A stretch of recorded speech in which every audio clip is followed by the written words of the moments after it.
বাংলা ভিশনের নিয়মিত আয়োজন পাবলিক পার্লামেন্টে সাথে আছে তাইমুর রশিদ। আমার সাথে আজকে আলোচনার জন্য স্টুডিওতে উপস্থিত আছেন এই মুহূর্তে তিনজন অতিথি। আমার হাতের ডানে আছেন বিএনপি নেতা মোহাম্মদ রাশেদ খান, আছেন নাগরিক ঐক্যের যুগ্ম সাধারণ সম্পাদক সাকিব আনোয়ার, আমার হাতে বামে আছেন জাতীয় নাগরিক পার্টির যুগ্ম আহ্বায়ক সারোয়ার তুষার। অল্প কিছুক্ষণের মধ্যে এসে যুক্ত হবেন বাংলাদেশ শ্রমিক কল্যাণ ফেডারেশনের সভাপতি অ্যাডভোকেট আতিকুর রহমান। আপনাদের তিনজনকে স্টুডিওতে স্বাগত জানাচ্ছি। দর্শক, পাবলিক পার্লামেন্টের আমাদের আজকের বিষয় হামলা, মামলা, গ্রেপ্তার। স্টুডিও আলোচনা শুরু করতে চাই বিএনপি নেতা মোহাম্মদ রাশেদ খান। বিষয় দেখে নিশ্চয়ই বুঝতেই পারছেন, শুক্রবার ঝিনাইদহে এনসিপির মুখ্য সমন্বয়ক নাসিরউদ্দিন পাটোয়ারির উপর হামলা, এ নিয়ে দুই দলের পক্ষ থেকেই, ছাত্র দল এবং এনসিপির পক্ষ থেকে পাল্টাপাল্টি মামলা, এবং সেই মামলায় আমরা দেখেছি আজকে এনসিপির কেন্দ্রীয় যুগ্ম সদস্য সচিব তারেক রেজাকে গ্রেফতার করেছে পুলিশ, এবং যুবশক্তির অয়ন রহমান খানকেও এর আগে গ্রেফতার দেখানো হয়েছে।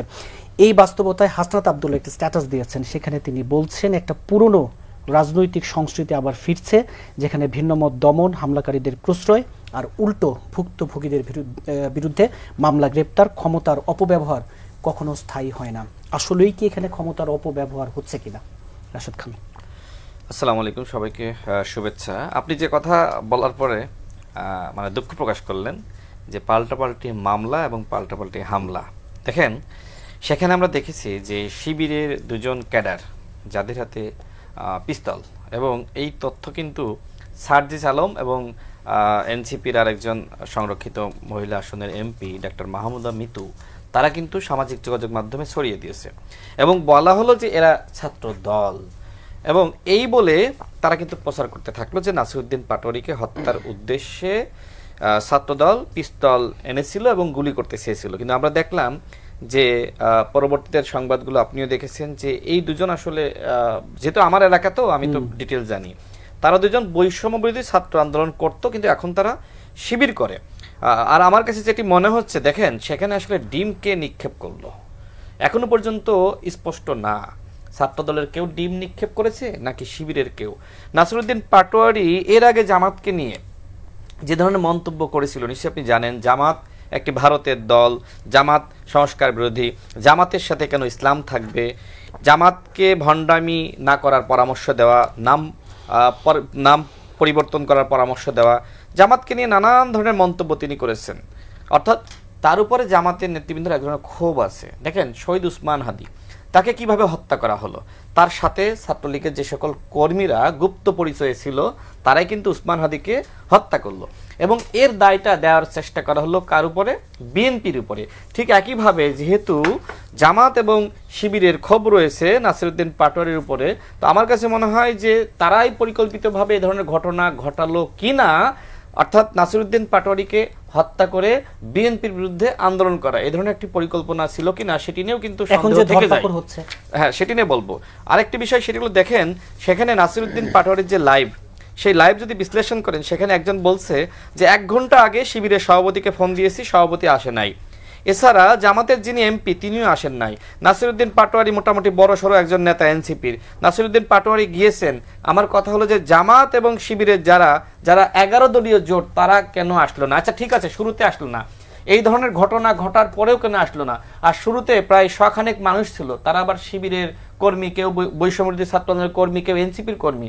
নাসিরউদ্দিন পাটোয়ারি ঢাকায় একটি বক্তব্য দিয়েছিল ঠিক কয়েকদিন আগেই, যে সে নাকি ডাকলে 1 লাখ মানুষ বা 50,000 মানুষ তার আহ্বানে জড়ো হতো। অথচ নাসিরউদ্দিন পাটোয়ারি তার ফেসবুকে এত বেশি জামাতি ফ্যান ফলোয়ার যে তিনি ঝিনাইদহ জেলাতে গিয়েছেন, 100-র বেশি মানুষ হয়নি।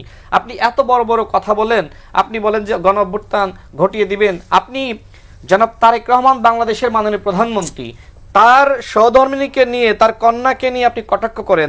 আপনি বললেন যে তার স্ত্রীকে দিয়েছে হাসপাতালে, কন্যাকে দিয়েছে ফুটবল খেলায়, আর নিজে বৃষ্টি বিলাস করছে। এছাড়া আরো যে জঘন্য কথা তিনি বলেছেন সেটি হলো যে মাননীয় প্রধানমন্ত্রীকে 1-11-র সময় যে কোমর ভেঙে দেওয়া হয়েছিল, তিনি এটিকে কটাক্ষ করেছেন। তিনি বলেছিলেন যে ওই সময় ডিজিএফআই ভেঙেছে, ভবিষ্যতে কারা ভাঙবে আমরা বলতে পারি না, জনগণ তার কোমর ভেঙে দিবে। এই যে 1-11-র সময় যেভাবে মাননীয় প্রধানমন্ত্রী তিনি নিপীড়িত হয়েছিলেন, এই ঘটনাকে কেন্দ্র করে তিনি কটাক্ষ করলেন, এবং তিনি এর আগে শহীদ প্রেসিডেন্ট জিয়াউর রহমানকে নিয়ে গালিগালাজ করেছেন, এরপরে ক্ষমাও চেয়েছিলেন। তিনি বর্তমানে যিনি স্বরাষ্ট্রমন্ত্রী, তাকে তিনি গডফাদার বলেছিলেন। এছাড়া মির্জা আব্বাস সাহেব যে আজকে অসুস্থ কার কারণে, স্ট্রোক করেছেন কার কারণে? নাসিরউদ্দিন পাটোয়ারি যে সময় একের পর এক গালিগালাজ করছে, তাকে চাঁদাবাজ বলছে, তার মতন একজন বর্ষিয়ান রাজনীতিবিদ, তাকে নিয়ে এমন কোনো কথা নাই বলে না এই মানুষটি নাসিরউদ্দিনের কথাগুলো আসলে সহ্য করতে পারে না, যে কারণে তিনি আসলে স্ট্রোক করেছেন। আজকে নাসিরউদ্দিন পাটোয়ারি যদি মনে করে যে এই কথাগুলো বলার পরে কেউ আমাকে কিছু বলবে না, ঠিক আছে, কক্সবাজারে বলে নাই, কক্সবাজারে জনাব সালাউদ্দিন আহমেদ তাকে প্রোটেকশন দিয়ে ঢাকায় পাঠিয়েছিল এবং এরকম আরো বিভিন্ন জায়গা থেকে প্রোটেকশন দিয়ে ঢাকায় পাঠিয়েছে। কিন্তু কত সময় ছাত্রদল বিশাল একটি দল, তাদের অসংখ্য সমর্থক রয়েছে, কয়জনকে আপনি কন্ট্রোল করবেন? যেখানে মাননীয় প্রধানমন্ত্রী তিনি বাংলাদেশের হৃৎপিণ্ড, শহীদ প্রেসিডেন্ট জিয়াউর রহমান যেভাবে বাংলাদেশ গঠনে কাজ করেছেন, দেশনেত্রী বেগম খালেদা জিয়া যেভাবে মানুষের কল্যাণে কাজ করেছেন এবং তার পুত্র যেভাবে আজকে পুনর্গঠন করার জন্য সবাইকে আহ্বান করছেন যে আসেন, শুধুমাত্র সরকারি দলের পক্ষে বাংলাদেশ পুনর্গঠন করা সম্ভবপর নয়, আমাদের অপোজিশনে যারা আছে তাদের সহযোগিতা দরকার। সেখানে আপনি নতুন রাজনীতির কথা বলছেন, সংস্কারের কথা বলছেন, কিন্তু আপনি প্রতিদিন গালিবাজি করছেন। ভাই, এই গালিবাজি কোনো রাজনীতি হতে পারে না। কয়জনকে আপনি কন্ট্রোল করবেন? সেখানে দেখেন তারা বলছে যে গালিগালাজ নাকি একটি প্রতিবাদের ভাষা। তাহলে গালিগালাজ যদি প্রতিবাদের ভাষা হয়, তাহলে যে গালিগালাজ করছে তাকে ডিম মারা কেন প্রতিবাদের ভাষা হবে না? আমাকে বলেন, সেই ডিমটা আসলে শিবির মেরেছে নাকি ছাত্রদল মেরেছে নাকি সাধারণ কোনো মানুষ মেরেছে আমি জানি না। আমি মনে করি নাসিরউদ্দিন পাটোয়ারি একটা ঘৃণ্য রাজনীতি করছে। তিনি ওই যে ভারতে শুভেন্দু অধিকারী যে ধরনের রাজনীতি করছে, একই রাজনীতি বাংলাদেশে তিনি করছেন। যদি সময় দেন তাহলে এই বিষয়ে ব্যাখ্যা করব। আবার বিস্তারিত আপনার কাছে আলোচনায় আসবো। এনসিপি যুগ্ম আহ্বায়ক সারোয়ার তুষার যা বললেন রাশেদ খান। আপনাকে ধন্যবাদ। আসলে ঘটনা হয়েছে কি, যে আপনি তো রাশেদের পরিচয় দিলেন বিএনপি নেতা, তা আমি এই টকশোর মাধ্যমে বিএনপির নীতি নির্ধারণী পর্যায়ে নেতাদের আহ্বান জানাবো যে রাশেদকে দ্রুত একটা পদ দেওয়া হোক, কারণ অনেক পরিশ্রম হচ্ছে। এই বিএনপি নেতা এইটা নিয়ে আর কতদিন, একটা পদ দরকার তার, এটা বোঝা গেল। তার যে এই যে ডিস্টর্ট করলেন উনি পুরো ঘটনাটাকে, সেটা থেকে বোঝা গেল যে উনার ইফোর্টটা অনেক বেশি দিতে হচ্ছে, কারণ এত নির্লজ্জ মিথ্যাচার উনি করেছেন যে এটা উনার নিজের কাছেই হয়তো উনি যখন গিয়ে শুনবেন বাসায়। ব্যাখ্যা করেন প্লিজ, কোনটা মিথ্যাচার একটু ব্যাখ্যা করেন। যখন কোটা সংস্কার আন্দোলন হচ্ছিল আওয়ামী লীগ আমলে, মানে রাশেদকে বলা হয়েছে জঙ্গি, শিবির, তারপর হচ্ছে স্বাধীনতা বিরোধী, তারপর আমরা দেখেছি যে আমাকে বাঁচান, আমাকে বাঁচান, আমাকে ওরা মেরে ফেলবে, এই ধরনের লাইফ রাশেদ করেছে। হ্যাঁ, এখন ক্ষমতার কাছাকাছি আছে তো রাশেদ এগুলো ভুলে গেছে যে আওয়ামী লীগও সেম যে ঘটনাটা ঝিনাইদহে ঘটেছে একই ধরনের কথা বলে প্রথমে মারবে, মারার পরে আবার আপনার কি কি ভুল আছে সেটাকে হাজির করবে। এই যে কথাগুলো নাসিরউদ্দিন পাটোয়ারি সম্পর্কে বলেছে, একটাও তো এই ঘটনার ক্ষেত্রে প্রাসঙ্গিক না। আমরা সহ সারা বাংলাদেশের মানুষ ভিডিও দেখেছে যে জুম্মার নামাজ পড়ে তিনি বের হয়েছেন তার নেতাকর্মী সহ, সেখানে ছাত্রদলের দেখেন এতগুলো কথা সে বলল, ছাত্রদলের সভাপতির নামটা বললো না, ইসলামী বিশ্ববিদ্যালয়, যে ওখানে পায়ে পাড়া দিয়ে ঝগড়া করতে গেছে এবং আপনার তার সাথে এক ধরনের তর্কে লিপ্ত হয়েছে এবং তার অনুসারীরা তার নির্দেশে ভিডিওতে পরিষ্কার এগুলো দেখা গেছে তারা স্টিক দিয়ে মারছে। ওই স্টিক একটা যখন আমাদের ছেলেপেলেরা একটা ছিনিয়ে নিচ্ছে, ওইটাকে আপনি বলছেন অস্ত্র, এবং সেই অস্ত্র বলে এখন পুরো এই হামলাটাকে জাস্টিফাই করার চেষ্টা করছেন। ওটা একটা স্টিক। আপনি বাংলাদেশে এতগুলো ফ্যাক্ট চেকিং প্রতিষ্ঠান, 2টা দিন গেল একটা ছেলে অস্ত্র ক্যারি করেছে এবং তারা এটা মানে ফ্যাক্ট চেকিং এ বের হয়ে আসে। নাসিরউদ্দিন পাটোয়ারির উস্কানিমূলক নানা সময়ের মন্তব্য, বক্তব্য, ঝিনাইদহে গিয়ে কি নাসিরউদ্দিন পাটোয়ারি কোনো উস্কানিমূলক বক্তব্য দিয়েছে? আগের খুব আচ্ছা, উস্কানিমূলক বক্তব্যের কারণে কি মারা যাবে বাংলাদেশে? তাহলে এটাই তারেক রহমানের আইনের শাসন, এটাই তারেক রহমানের প্ল্যান যে উস্কানির কারণে মারা যাবে? দেখেন, রাজনৈতিক বক্তব্যের ক্ষেত্রে এক একজনের রুচি, এক একজনের টেম্পারমেন্ট এক এক রকম, এক একজনের মেজাজ এক এক রকম। সবটা আমার পছন্দ হবে, আমি সবগুলোকে এন্ডোর্স করবো, ব্যাপারটা সেরকম না। আপনি এই যে ধরেন যুব দলের একজন বিখ্যাত চাঁদাবাজ নেতা নয়ন, অন্তর্বর্তী সরকারের আমলে এই যমুনা ঘেরাও করে মাহফুজ একটি সান্ডার নাম, আসিফ একটি ব্যাঙের নাম, এই ধরনের অশ্লীল কথাবার্তা সে বলে নাই? এবং তখন কি তারা রানিং মিনিস্টার ছিল না, মানে মিনিস্টার পদমর্যাদা উপদেষ্টা ছিল না? তার বিরুদ্ধে কোনো অ্যাকশন নেওয়া হয়েছে বা তাকে কিছু বলা হয়েছে? এটা বলেছে, এটা মানুষ বিচার করবে শেষ পর্যন্ত যে নয়নের ওই কথাটাকে মানুষ গ্রহণ করবে কি করবে না, এটা মানুষের উপর ছেড়ে দেওয়া হয়েছে। তা এখন যদি নাসিরউদ্দিন পাটোয়ারি কোনো মানে অশ্রাব্য কিংবা খারাপ কথা বলে, স্বাধীনতার বাইরে গিয়ে আপনি এটা মানুষের কাছে দেন না, মানে তার সব কথাতে তার দলের সবাই পছন্দ করবে, ব্যাপারটা এরকম নাও হতে পারে, মানুষ এটা বিচার করবে। আপনি এইটাকে দেখায় কি হামলা জাস্টিফাই করতে পারেন? ওই ইসলামী দলের ওই ইসলামী বিশ্ববিদ্যালয়ের ছাত্রদল নেতা, তার বিরুদ্ধে কিন্তু অন্তর্বর্তী সরকারের আমলে শিক্ষক অপহরণের অভিযোগ আছে। শিক্ষক অপহরণ করেছে বাইকে তুলে, এটা নিয়ে যুগান্তর সহ অন্যান্য পত্রিকা নিউজ করেছে। আচ্ছা, এরপর তাকে নামাজের পরে এই ঘটনাটা ঘটলো, তারপর তারা থানায় গেল, থানায় যাওয়ার পরে মামলা নেওয়ার কথা বলেছে, মামলা কিন্তু প্রথমে পুলিশ নিতে চায় নাই, তারপর অনেক গড়িমসি করার পরে নিয়েছে। এবং এরপরে ছাত্রদল যেটা সে বললো যে শিবির এই ঘটনাগুলো ঘটেছে পুরো সবকিছুর পেছনে। দেখেন, ফজলুর সাহেব আমাদের কিশোরগঞ্জের একজন এমপি, উনি দেখলাম একটা টকশো থেকে বলছে মাঝে মাঝে আমার বউকেও জামাত শিবির মনে হয়, মাঝে মাঝে আমার বউকেও গুপ্ত মনে হয়। এই রোগের নাম হলো জলাতঙ্ক রোগ, এটা একটা দুরারোগ্য ব্যাধি। তো আমি দেখতেছি বিএনপির সবার মধ্যে এরকম একটা রোগ তৈরি হয়েছে, যা সব কিছুতে আপনি জামাত শিবির দেখেন, পরে নিজের ছায়াকেও আপনার জামাত শিবির মনে হবে। ঠিক আছে, হামলার পরে ওই মানে ওরা যখন মামলা দিতে গেল থানার মধ্যে, এরপর ছাত্রদলের এরা প্রায় গেট টেট ভেঙে থানার ভিতরে ঢুকে যাচ্ছে, এগুলো সব পত্রপত্রিকায় এবং লাইভ ভিডিওতে আমরা দেখলাম। পরে ছাত্রদলও একটা মামলা করলো, সেই মামলায় আচ্ছা আপনাকে তারা আদালতের কাছ থেকে জামিন পেয়েছে, আর এরা জামিন পায় নাই কারণ এরা আদালতে যায় নাই। তার পুলিশ তো এই যে অয়ন যে ছেলেটা, তাকে তার মানে বাসা থেকে তুলে নিয়ে 22 ঘন্টা পর্যন্ত তার কাস্টডি স্বীকার করে নাই, 24 ঘন্টা হলে এটা গুম হয়ে যেত। তারপর আমি এই যে আসার আগে একটা লাইভ দেখলাম, আমাদের আরেকটা ছিল ওই ঝিনাইদহ জেলার একটা ছেলে আমাদের সংগঠক, তার বাসার গেট মানে দরজা ভেঙে ফেলবে পুলিশ এমন অবস্থা করেছে ওখানে গিয়ে। এইটা কি আপনার ওই শুধু দেখানোর জন্য যে অ্যারেস্টের প্যাটার্ন কি এটা? আচ্ছা এখন তারেক যেখানে গেছে ওই ইয়েতে আপনার প্রেস ক্লাবের ওখানে, তারেক রেজা, তাকে তো টেনে হিচড়ে পুলিশ, এবং কারা নিল পুলিশ কিভাবে বলবো, এটা তো বোঝা যাচ্ছে না, মনে হচ্ছে কতগুলো গুন্ডা পান্ডা এসে ধরে নিয়ে গেছে। আপনি একটা যে ইউনিফর্মে আসবেন সেটাও আপনি আসলেন না, এখন আপনি বলবেন যে ডিবি ধরে নিয়ে গেছে। তো ডিবি এভাবে ডিবি আগে তুলে নিয়ে যেত, ধরার হলে পুলিশ ধরবে যদি ধরার থাকে, একটা ইউনিফর্ম পরে আপনি আসবেন, কারা তাকে নিয়ে গেল পুলিশের ইয়েতে পড়ে, মানে এটা তো একটা খুব রিস্কি ব্যাপার এই পুরো জিনিসটাতে। এবং যেভাবে এটাকে জাস্টিফাই করা হচ্ছে যে নাসিরউদ্দিন পাটোয়ারির বিভিন্ন বক্তব্য দিয়ে, এটা আওয়ামী লীগও এরকম করতো। এবং আওয়ামী লীগ আমলেও যখন এই যে ওদের মনে থাকার কথা, দেখেন আমরা যখন অন্তর্বর্তী সরকারের আমলে নূরের উপর হামলা হয়েছিল, রাষ্ট্রীয় বাহিনী তাদের অফিসের একটা প্রোগ্রামে হামলা করলো, সবার আগে রাস্তায় নেমেছিল এনসিপি। এবং আওয়ামী লীগ আমলে যখন তারা ইয়েতে গেল ওই ভাসানী বিশ্ববিদ্যালয়ে, মাওলানা ভাসানী বিশ্ববিদ্যালয়ে টাঙ্গাইলে, তখন ছাত্রদল ছাত্রলীগ তাদের উপর হামলা করেছিল, আমরা সেটা প্রতিবাদ করেছিলাম। আজকে সেগুলো এই যে আপনি যে কোনো দল করতে পারেন, কিন্তু কিছু এথিক্স আপনার হারানো উচিত না। কিন্তু আমি রাশেদকে দেখি যে ক্রমাগত এই প্রোপাগান্ডা করতে থাকে, সবাইকে জামাত শিবির বানাতে থাকে, তাকে সবচেয়ে বেশি জামাত শিবির বানাইছে কোটা সংস্কার আন্দোলনের সময়, ওই আরিফ জেবতিক সহ ওই সময়কার আওয়ামী লীগের প্রোপাগান্ডিস্টগুলো। আজকে সে সবাইকে জামাত শিবির বানাতে থাকে, কয়েকদিন পরে সে আমাকেও জামাত শিবির বানাই দিবে। কিন্তু এইটা মানে আমি মনে করি যে খুব বেশি দূর আপনি এটা পলিটিক্যাল কারেন্সি শেষ, এরকম ট্যাগিং করে যিনি ইয়ে করার পলিটিক্যাল কারেন্সি শেষ। আপনাকে এখন যৌক্তিক কথা এবং যৌক্তিকভাবে বলতে হবে। রাজনীতির মধ্যে অনেক উত্তপ্ত বাক্য বিনিময় অনেক সময় হয়, সেগুলো সবসময় অনেক সময় আমাদের কানে সবসময় ভালোও শোনায় না, কিন্তু সেটার জন্য হামলা মামলা, আপনি যে ক্রনোলজিটা দিলেন, হামলা মামলা এবং তারপর অ্যারেস্ট, এই জায়গায় যে বাংলাদেশের রাজনীতি চলে গেল। এবং এটা হলো আইনমন্ত্রীর জেলা, আইনমন্ত্রী ওই আসন না, কিন্তু আইনমন্ত্রীর জেলা এটা। তো আইনমন্ত্রীর জেলায় আমরা আইনের শাসনের যে নজির দেখতে পাচ্ছি, এটা তো কোনো ভালো বার্তা দেয় না। তো এই জিনিসটা থেকে আমি আহ্বান জানাবো বিএনপি সরকারকে যে আপনি দ্রুততম সময়ের মধ্যে অয়ন সহ যাদেরকে অ্যারেস্ট করা হয়েছে তাদেরকে মানে মুক্তি দিতে হবে।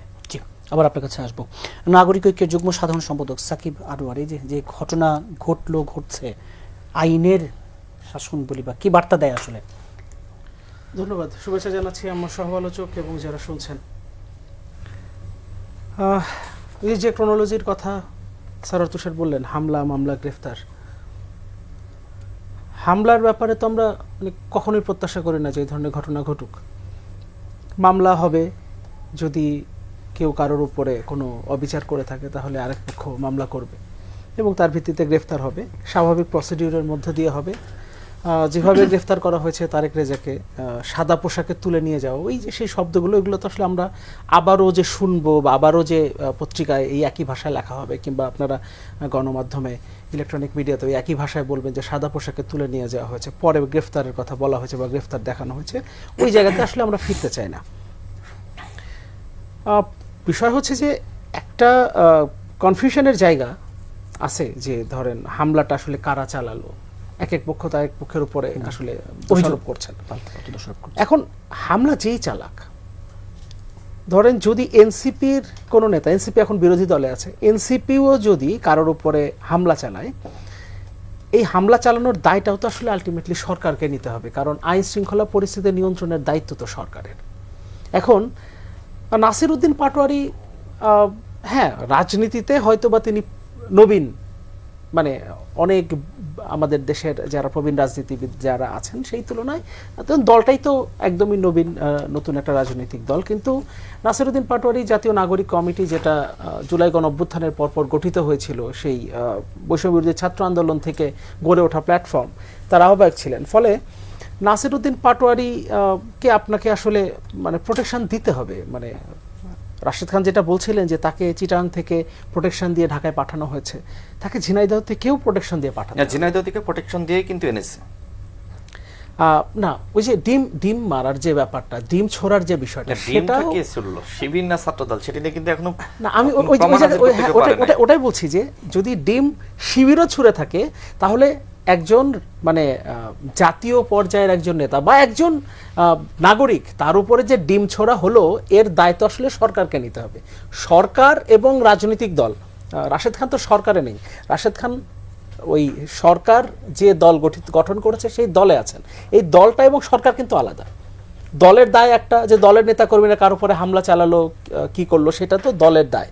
আর সরকারকে তো সরকারি দল, বিরোধী দল, দেশের যে কোনো নাগরিক যদি কোনো অন্যায় করে থাকে, যদি কোনো ঘটনা ঘটে থাকে, তাহলে সেটা সবারই দায়িত্ব নিতে হবে, দায় নিতে হবে। ফলে এই জায়গাটা আসলে কে ডিম মারলো সেটা ইম্পর্টেন্ট না, ইম্পর্টেন্ট হচ্ছে যে এই ধরনের ঘটনা ঘটেছে। ফলে এই জায়গাগুলো আমরা যেন ভুলে না যাই, মানে ওই যে আইনের শাসনের যে কথাটা, এই জায়গাতে এই জায়গাগুলো আসলে দায় যার হোক না কেন সেটা তদন্ত হবে, সেই অনুযায়ী যে দোষী হবে।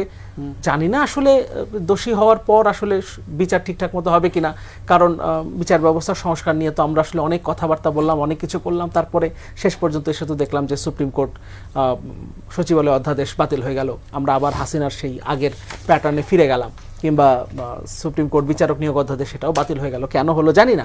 মাত্র 1.5-2 বছর আগে ফ্যাসিস্টের বিরুদ্ধে আন্দোলনে কাঁধে কাঁধ মিলিয়ে তো সবাই আন্দোলন করলেন। হ্যাঁ, তো মাত্র 1.5-2 বছরের পরে সেই পাল্টাপাল্টি দোষারোপ, হামলা। না, ওই যে দেখেন, মানে কাঁধে কাঁধ মিলিয়ে যখন লড়াইটা হয়েছে না, লড়াই কিসের ভিত্তিতে হয়? ধরেন এই যে দেশে এতগুলো রাজনৈতিক দল কেন? কারণ আদর্শিক কিছু পার্থক্য থাকে, থাকবেই। হ্যাঁ, মতাদর্শিক কিছু পার্থক্য থাকে, এই কারণে আপনার বিভিন্ন রাজনৈতিক দল।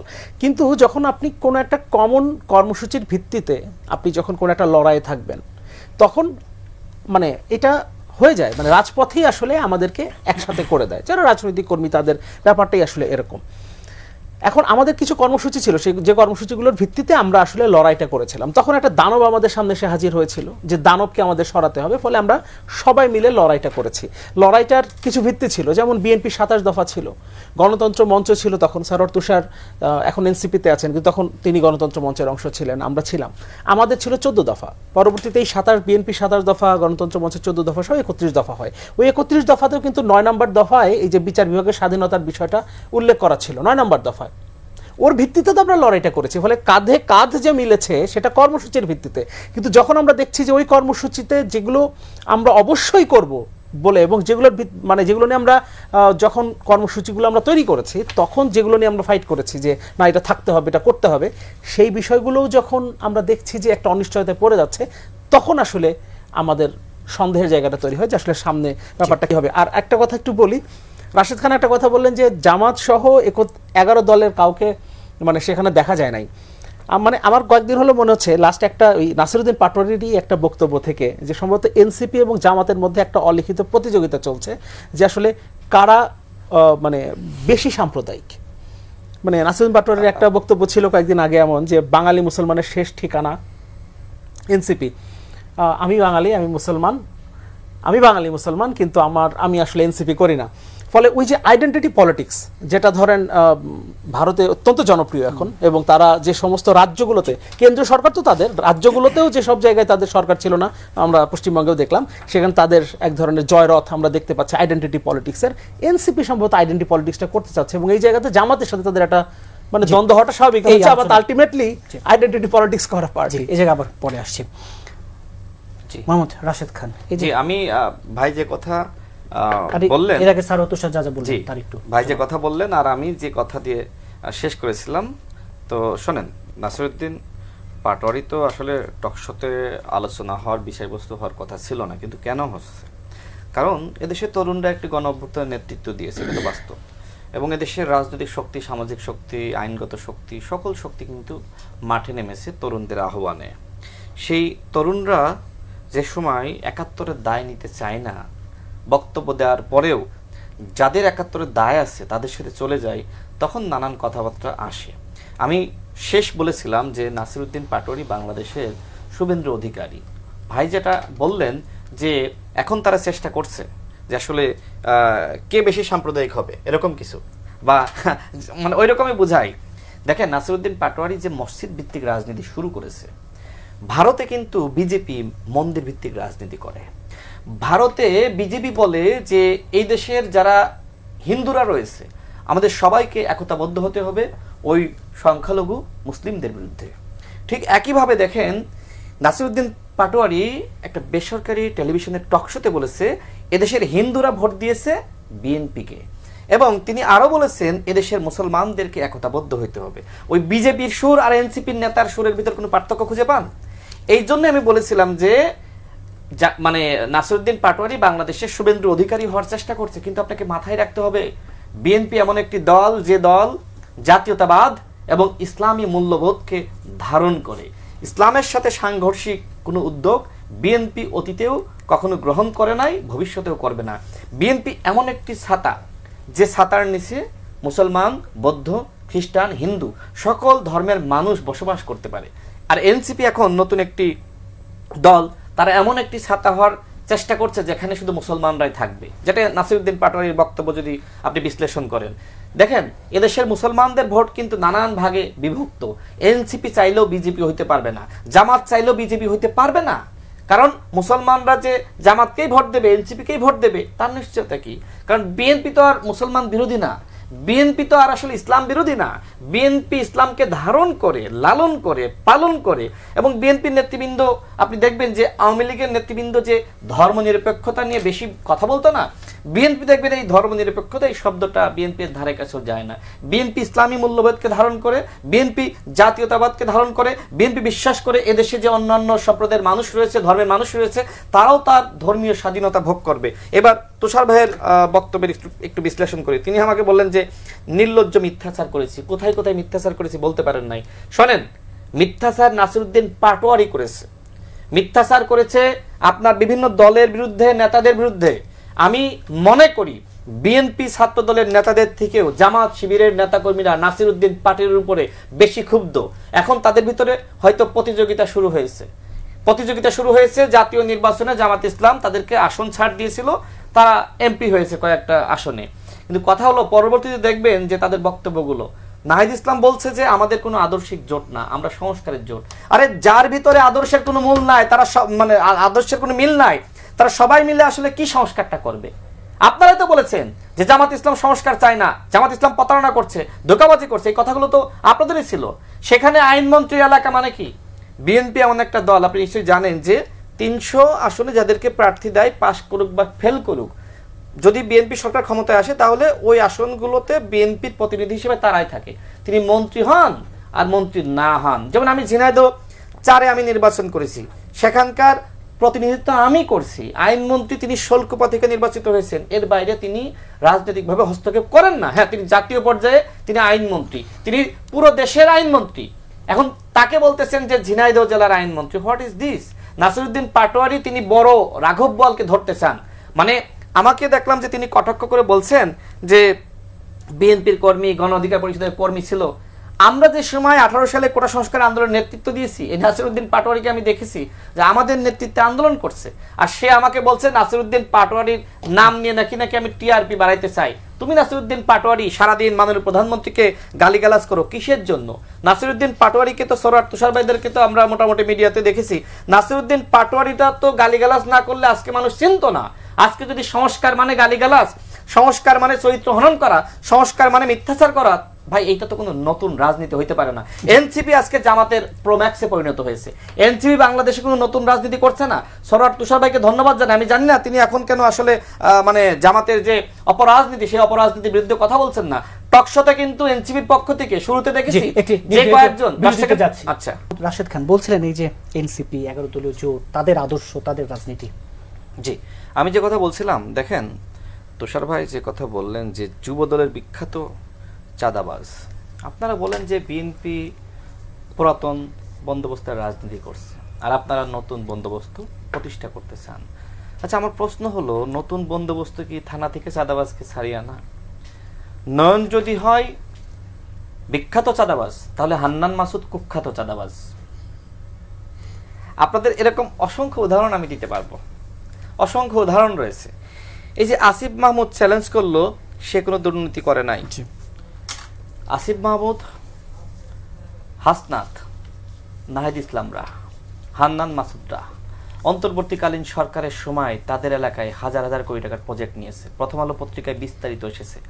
হাসনাত কয়শো কোটি টাকার প্রজেক্ট তার এলাকায় নিয়েছে, আর আসিফ মাহমুদ কয়শো কোটি টাকার প্রজেক্ট নিয়েছে। এইটাই তো বড় দুর্নীতি।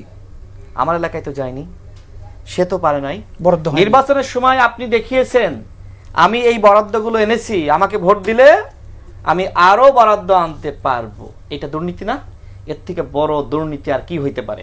উসমান হাদি আমাদের ভাই, তিনি শহীদ হয়েছেন, আল্লাহর কাছে দোয়া করি। তিনি এনসিপির 3টা অপরাধ চিহ্নিত করে গেছেন। প্রথম অপরাধ সেটা হলো আওয়ামী লীগ যেমনি ভাবে 71কে কুক্ষিগত করেছে, এনসিপি একইভাবে 24কে কুক্ষিগত করেছে। এনসিপির সবথেকে বড় অপরাধ হলো দুর্নীতি। যে ছেলেগুলো কিছুদিন আগেই মার খেয়েছে তারা এখন কোটি কোটি টাকার মালিক, এই কথা উসমান হাদি বলেছে। উসমান হাদির কথাগুলো কি আমরা ভুলে গিয়েছি? উসমান হাদি বলেছিল এনসিপির সবথেকে বড় অপরাধ এনসিপি জুলাই ঐক্য বিনষ্ট করেছে। আজকে আমরা যে সমালোচনা করছি আর আপনারা হাদি ব্যবসা করছেন। আজকে ঢাকা 8 আসনে নির্বাচন করলেন, আপনি বললেন যে এই নির্বাচন বিজয়ী হওয়ার জন্য না, এই নির্বাচন করতে এসেছি হাদির বিচারের দাবিতে। অথচ হাদি যে সময় বেঁচে ছিল সেই সময় তো দেখি নাই যে আপনারা হাদিকে আপনাদের মানে নায়ক বানিয়েছেন, আপনাদের দলের কর্ণধার বানিয়েছেন। এখন এনসিপি হাদি ব্যবসা করছে। এখন তো এনসিপির আসলে আর কোনো রাজনীতি নাই, কারণ এনসিপি এখন চাঁদাবাজ দলে পরিণত হয়েছে। এনসিপি এখন সংস্কার বিরোধী রাজনীতি করছে। এনসিপি এখন জুলাই চেতনার থেকে অনেক দূরে সরে গিয়েছে। এনসিপি বাংলাদেশে এখন স্বাধীনতার বিরুদ্ধে শক্তির সাথে হাত মিলিয়ে ক্ষমতার রাজনীতি করছে। যারা বলেছিল জামাতের নেতৃত্বে দেশে কখনোই মানুষ জামাতের নেতৃত্বকে গ্রহণ করবে না, সেই জামাতের নেতৃত্বে এনসিপি কিভাবে গেল? এর থেকে নির্লজ্জতা, এর থেকে আসলে বেহায়াপনা আর কি হইতে পারে? আবার আপনার কাছে আসবো। স্যার তুষার, আমার কিছু বলার দরকার নেই, যে মন্তব্য এনসিপির যত অপরাধ, যেটা এগেইন বললাম যে আমি তো রাশেদের ইফোর্টকে সাধুবাদ জানাই। অনেক ইফোর্ট দিতে হবে, নতুন দলে আসলে অনেক ইফোর্ট দিতে হয়।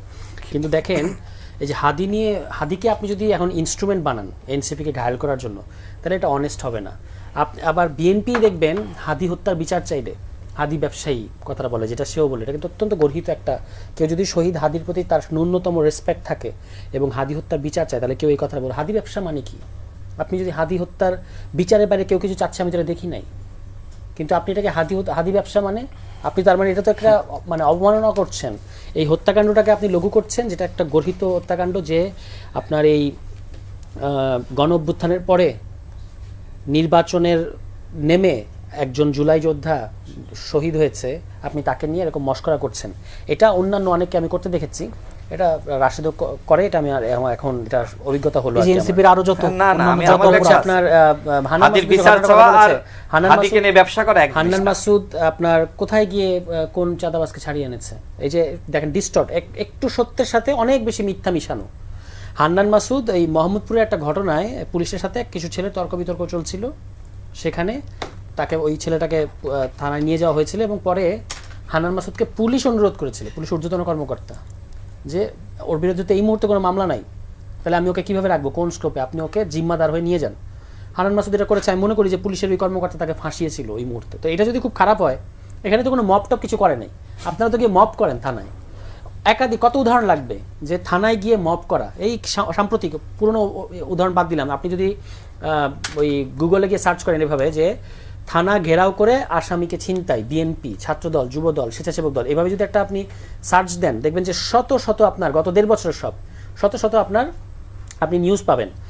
এই কুমিল্লার ঘটনা কিছুদিন আগে, তারপরে এই বাকেরগঞ্জে একটা ঘটনা দেখলাম যে এমপির বিরুদ্ধে পোস্ট দিয়েছে, এই জন্য একজনকে পুলিশ অ্যারেস্ট করেছে, যেটা আবার নতুন প্যাটার্ন শুরু হয়েছে।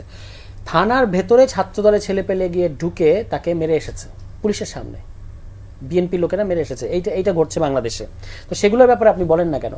আচ্ছা, স্বরাষ্ট্রমন্ত্রীর এলাকায় ওই বিএনপির কোনো এক নেতার পোস্টে গিয়ে হাহা দিয়েছে, আওয়ামী লীগের সমর্থক অবশ্যই। তো সেই ছেলেটাকে বিএনপি লোকেরা মারতে গেছে, তারপর ওই ছেলের মা এসে থামাতে গেছে, ওই মহিলাকে পিটিয়ে মেরে ফেলেছে বিএনপি লোকেরা। এই যে আইন শৃঙ্খলা পরিস্থিতি, স্বরাষ্ট্রমন্ত্রী এলাকার কথা বললাম। এখন আপনি আইন শৃঙ্খলা সামাল দিতে পারবেন না, জনগণ আপনাকে ধ্বনি দেবে ভুয়া ভুয়া, আপনি সেখানে জামাত শিবির খুঁজে ফেলবেন। এটা খুব সহজ একটা রোগ, এবং এটা আমরা আওয়ামী লীগের মধ্যেও দেখেছি। এটা বিএনপিকে রক্ষা করবে না, এটা হচ্ছে আমার বক্তব্য। এই যে আমাদের দুদু ভাই বিএনপি নেতা, দেখলাম 2 দিন আগে বলছেন যে দেশের সব অপকর্মের দায় হলো জামাতের। আপনি কি এই কথাটার মধ্যে নতুন কিছু পাইলেন? মানে আপনি বিএনপি, জামাত আপনার প্রতিপক্ষ, আপনি জামাতের বিরোধিতা করবেন, দ্যাট ইজ অ্যাকসেপ্টেড, এটা বোঝা যায়, করবেন। কিন্তু এই কথাটা যদি আমি কোনো আওয়ামী লীগ নেতার নামে চালাই দিতাম, আপনি বিশ্বাস করতেন, কারণ এটা আওয়ামী লীগ এই ভাষায় বলছে দেশের সব অপকর্মের দায় বিএনপি জামাতের। এখন সেটা হয়ে গেছে সব অপকর্মের দায় জামাত। কয়েকদিন পরে সরকারের সমস্ত ফেইলিউরের দায় আপনার জামাতকে দেওয়া হবে বা এনসিপিকে দেওয়া হবে। এই যে পশুরহাটে আজকেও আপনাদের একটা মিডিয়ায় নিউজ হয়েছে, মানে অনুসন্ধানী প্রতিবেদন, 5 জেলা থেকে প্রতিদিন পশুরহাট থেকে 108 কোটি টাকার চাঁদাবাজি হচ্ছে। কারা করছে? জামাত এনসিপি করতেছে, বিএনপি সোনার ছেলেরা করছে। এখন বিখ্যাত চাঁদাবাজ বললে গায়ে লেগে যায় খুব রাশেদের। মানে আপনার ওই হাসিল, পশুরহাট থেকে তো খুব ইম্পর্টেন্ট, এটা আমাদের এই মুহূর্তে কোরবানি, এটাই সবচেয়ে গুরুত্ব দিয়ে আলোচনা করা দরকার। হাসিল বেশি নেওয়া হচ্ছে, যেটা সরকারি রেট তার চেয়ে বেশি নেওয়া হচ্ছে। খুঁটি যে দিচ্ছে না আপনার পশুরহাটে, সেই খুঁটির জন্য টাকা নেওয়া হচ্ছে। হাটে ঢুকতে গেলে টাকা দিতে হচ্ছে, বের হতে গেলে টাকা দিতে হচ্ছে, আর হাইওয়েতে পুলিশকে টাকা দিতে হচ্ছে। তো ওই অনুসন্ধানী নিউজে দেখা গেছে 5টা জেলায় 108 কোটি টাকা এভাবে প্রতিদিন উঠছে। 5 জেলায় যদি এটা হয় তাহলে 64 জেলায় হচ্ছে, আমি হিসাব করে দেখলাম 1500 কোটি টাকা উঠছে প্রতিদিন। এটা তো একটা দিক গেল যে আপনি মানে চাঁদাবাজি করছেন 108 কোটি টাকা, এবং এই টাকা তো আপনি বুঝেন এটা নিশ্চয়ই, যে ওই বিএনপি নেতা, স্থানীয় প্রশাসন, পুলিশ তারা ভাগবাটোয়ারা করে নেয় এবং এটা উপর পর্যন্ত যায়, এটা মন্ত্রীদের পর্যন্ত আসে। কারণ এটার একটা স্ট্রাকচার জিনিস। সারা দেশে হাটগুলোতে জরিপ করেন কারা হাট পেয়েছে, ব্যতিক্রমহীনভাবে সব জায়গায় বিএনপি হাট পেয়েছে। ঢাকা শহরের প্রত্যেকটা হাট কারা পেয়েছে? এই যে সালাম সাহেবকে দক্ষিণের প্রশাসক বানাইছে, যিনি আবার নির্বাচনে প্রচারণা করতেছেন, সব হাট বিএনপিকে দিয়ে দিয়েছে। চট্টগ্রামে মেয়র শাহাদাত সাহেব, মেয়াদ উত্তীর্ণ, তিনিও বিএনপি ছেলেপেলেদেরকে সব হাট দিয়ে দিয়েছে। এখন এখানে সমস্যাটা কোথায়? সমস্যা হচ্ছে আপনি যদি একটা উন্মুক্ত দর পদ্ধতিতে মানে প্রতিযোগিতা করে নিতেন, আমার কোনো সমস্যা ছিল না। কিন্তু আপনি নিয়েছেন কিভাবে? ধরেন কেরানীগঞ্জের একটা 9টা হাট থেকে সরকার 2.5 কোটি টাকা রাজস্ব কম পেয়েছে সরকার, এই যে উন্মুক্ত দর না হওয়ার কারণে। যে ব্যবসায়ী বা যে বিএনপি নেতা গত বছর 63 লাখ টাকা দিয়ে হাট নিয়েছে, সেই একই লোক এবার 22 লাখ টাকা দিয়ে হাট নিয়েছে কেরানীগঞ্জের ঘটনা। এরকম প্রত্যেকটা জায়গায় আপনি পাবেন, পুরো ঢাকা শহরে এই পিকচার। মানে হচ্ছে একদিকে সরকার যদি সারা দেশেরটা আপনি যোগ করেন, যেহেতু কোথাও কোনো প্রতিযোগিতা হয় নাই, এটা ইউএনওকে আপনি বলবেন, ডিসিকে আপনি বলবেন, তারা বলবে ভাই এটা যদি ওদেরকে না দিয়ে মারপিট হবে, দিয়ে দেন, এভাবে তারা দিয়ে দিচ্ছে। এই যে উন্মুক্ত দর পদ্ধতিতে না হওয়ার কারণে জিনিসটা রেট কমে গেল, সরকার এখানে শত শত কোটি টাকা হারাচ্ছে, 1 আর 2 হচ্ছে তাদের লোকেরা আবার চাঁদাবাজি করছে, এবং এটা দিয়ে মোটামুটি তাদের এবার ঈদের মৌসুম বেশ রমরমা যাবে, কারণ তাদের পকেটে প্রচুর চাঁদার টাকা। কারণ এগুলো এড়াইতে গিয়া আপনি হচ্ছে সব কিছুতে জামাত শিবির খুঁজবেন, জামাতকে গালি দিবেন, এনসিপিকে গালি দিবেন, এনসিপি জুলাই বিক্রি করেছে এইটা সেটা বলবেন। জুলাই তো বিএনপিও কম বিক্রি করে নাই, আমাদের এতগুলো শহীদ ততগুলো শহীদ এগুলো বিএনপি বলে নাই। কিন্তু জুলাইয়ের যেটা ঠিক আছে, এনসিপি জুলাই বিক্রি করে, আপনি জুলাইয়ের এগুলো করছেন, আপনি সব সংস্কার বাতিল করে দিয়েছেন, কোন মুখে বলেন এনসিপি জুলাই বিক্রি করেছে? জি, নাগরিক ঐক্যের যুগ্ম সাধারণ সম্পাদক সাকিব আনোয়ার, এই যে একটু আলোচনা দেই, একটু চাচ্ছিলাম যে সরকারের 100 দিন পূর্ণ হচ্ছে, যেহেতু আইন শৃঙ্খলা নিয়ে কথা হলো, যে আইন শৃঙ্খলা সহ 100 দিনের এই মূল্যায়ন সরকারের পথ চলার 100 দিন। 100 দিন আসলে একটা সরকারের মূল্যায়ন করার জন্য যথেষ্ট না, এটা যেমন ঠিক তেমনি এই সরকারের বেলায় একটু ব্যতিক্রম আছে।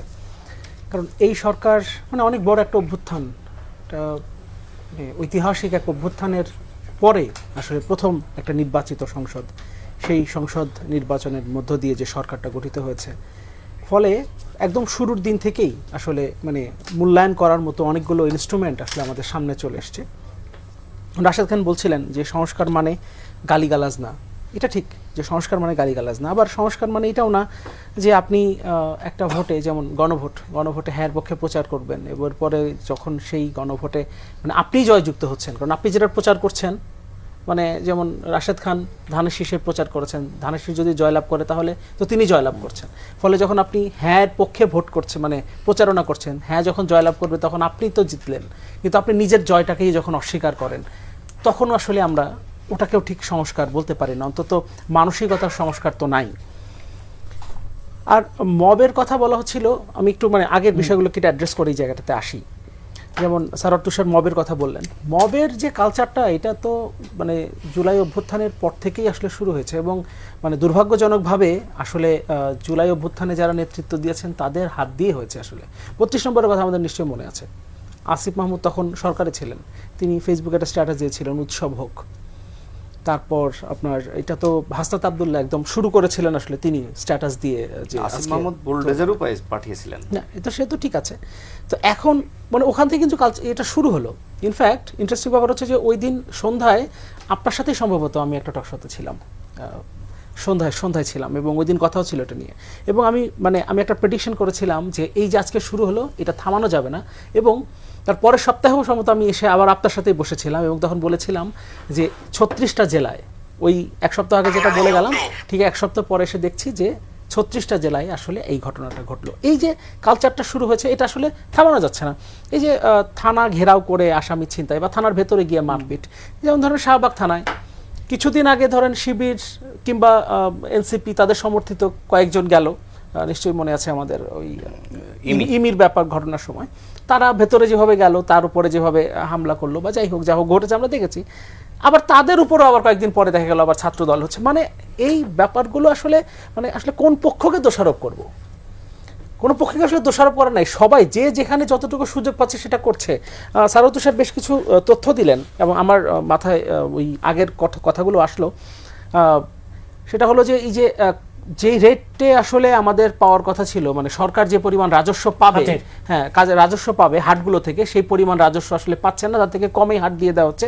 এই একই ঘটনাগুলো কিন্তু অন্তর্বর্তীকালীন সরকারের সময় ঘটেছিল, এবং এখন আবার যারা বিপরীত প্রান্তে দাঁড়ানো অপর মেরুতে তারা আবার তখন হাট পেয়েছিল। হ্যাঁ, ইন্টারেস্টিং ব্যাপার হচ্ছে ওই সময় ছিল কোনো পক্ষেই সরকারের সরাসরি মানে পুরোপুরিভাবে ছিল না, যদিও জামাতের একজনকে সে কয়েকদিন আগে শুনলাম যে আমরা যখন ছিলাম তখন দেখা গেছে যে ভালোভাবে চালানো সম্ভব, মানে অন্তর্বর্তীকালীন সরকারের সময় বলেছে, হয়তো মুখ ফুসকে বলে ফেলেছে, যাই হোক। কিন্তু তারপরেও এটা বাস্তবতা যে তখন আসলে কোনো পক্ষই তো আসলে পুরোপুরিভাবে নিয়ন্ত্রণটা তাদের হাতে ছিল না, ফলে হয়তো এনসিপি বা জামাত আর খুব অল্প সংখ্যক জায়গাতেই আসলে পেয়েছিল, মানে ওই সময়ও হাট আসলে বিএনপির লোকজনই বেশি পেয়েছে, সেটাও ঠিক। কিন্তু যেসব জায়গায় অন্তত তারা সুযোগ পেয়েছে, সুযোগ কিন্তু কেউ কাজে লাগাতে ছাড়ে নাই। তো বিষয়টা হচ্ছে যখন প্রসঙ্গটা সংস্কারের, তখন আসলে আমরা দেখি যে যারাই সুযোগটা পায় কেউ আসলে মানে সুযোগটা ছাড়তে আসলে মানে রাজি না। আর এবার একটু আপনার ওই 100 দিনের জায়গাটাতে একটু আসি ছোট করে, খুব ছোট করে।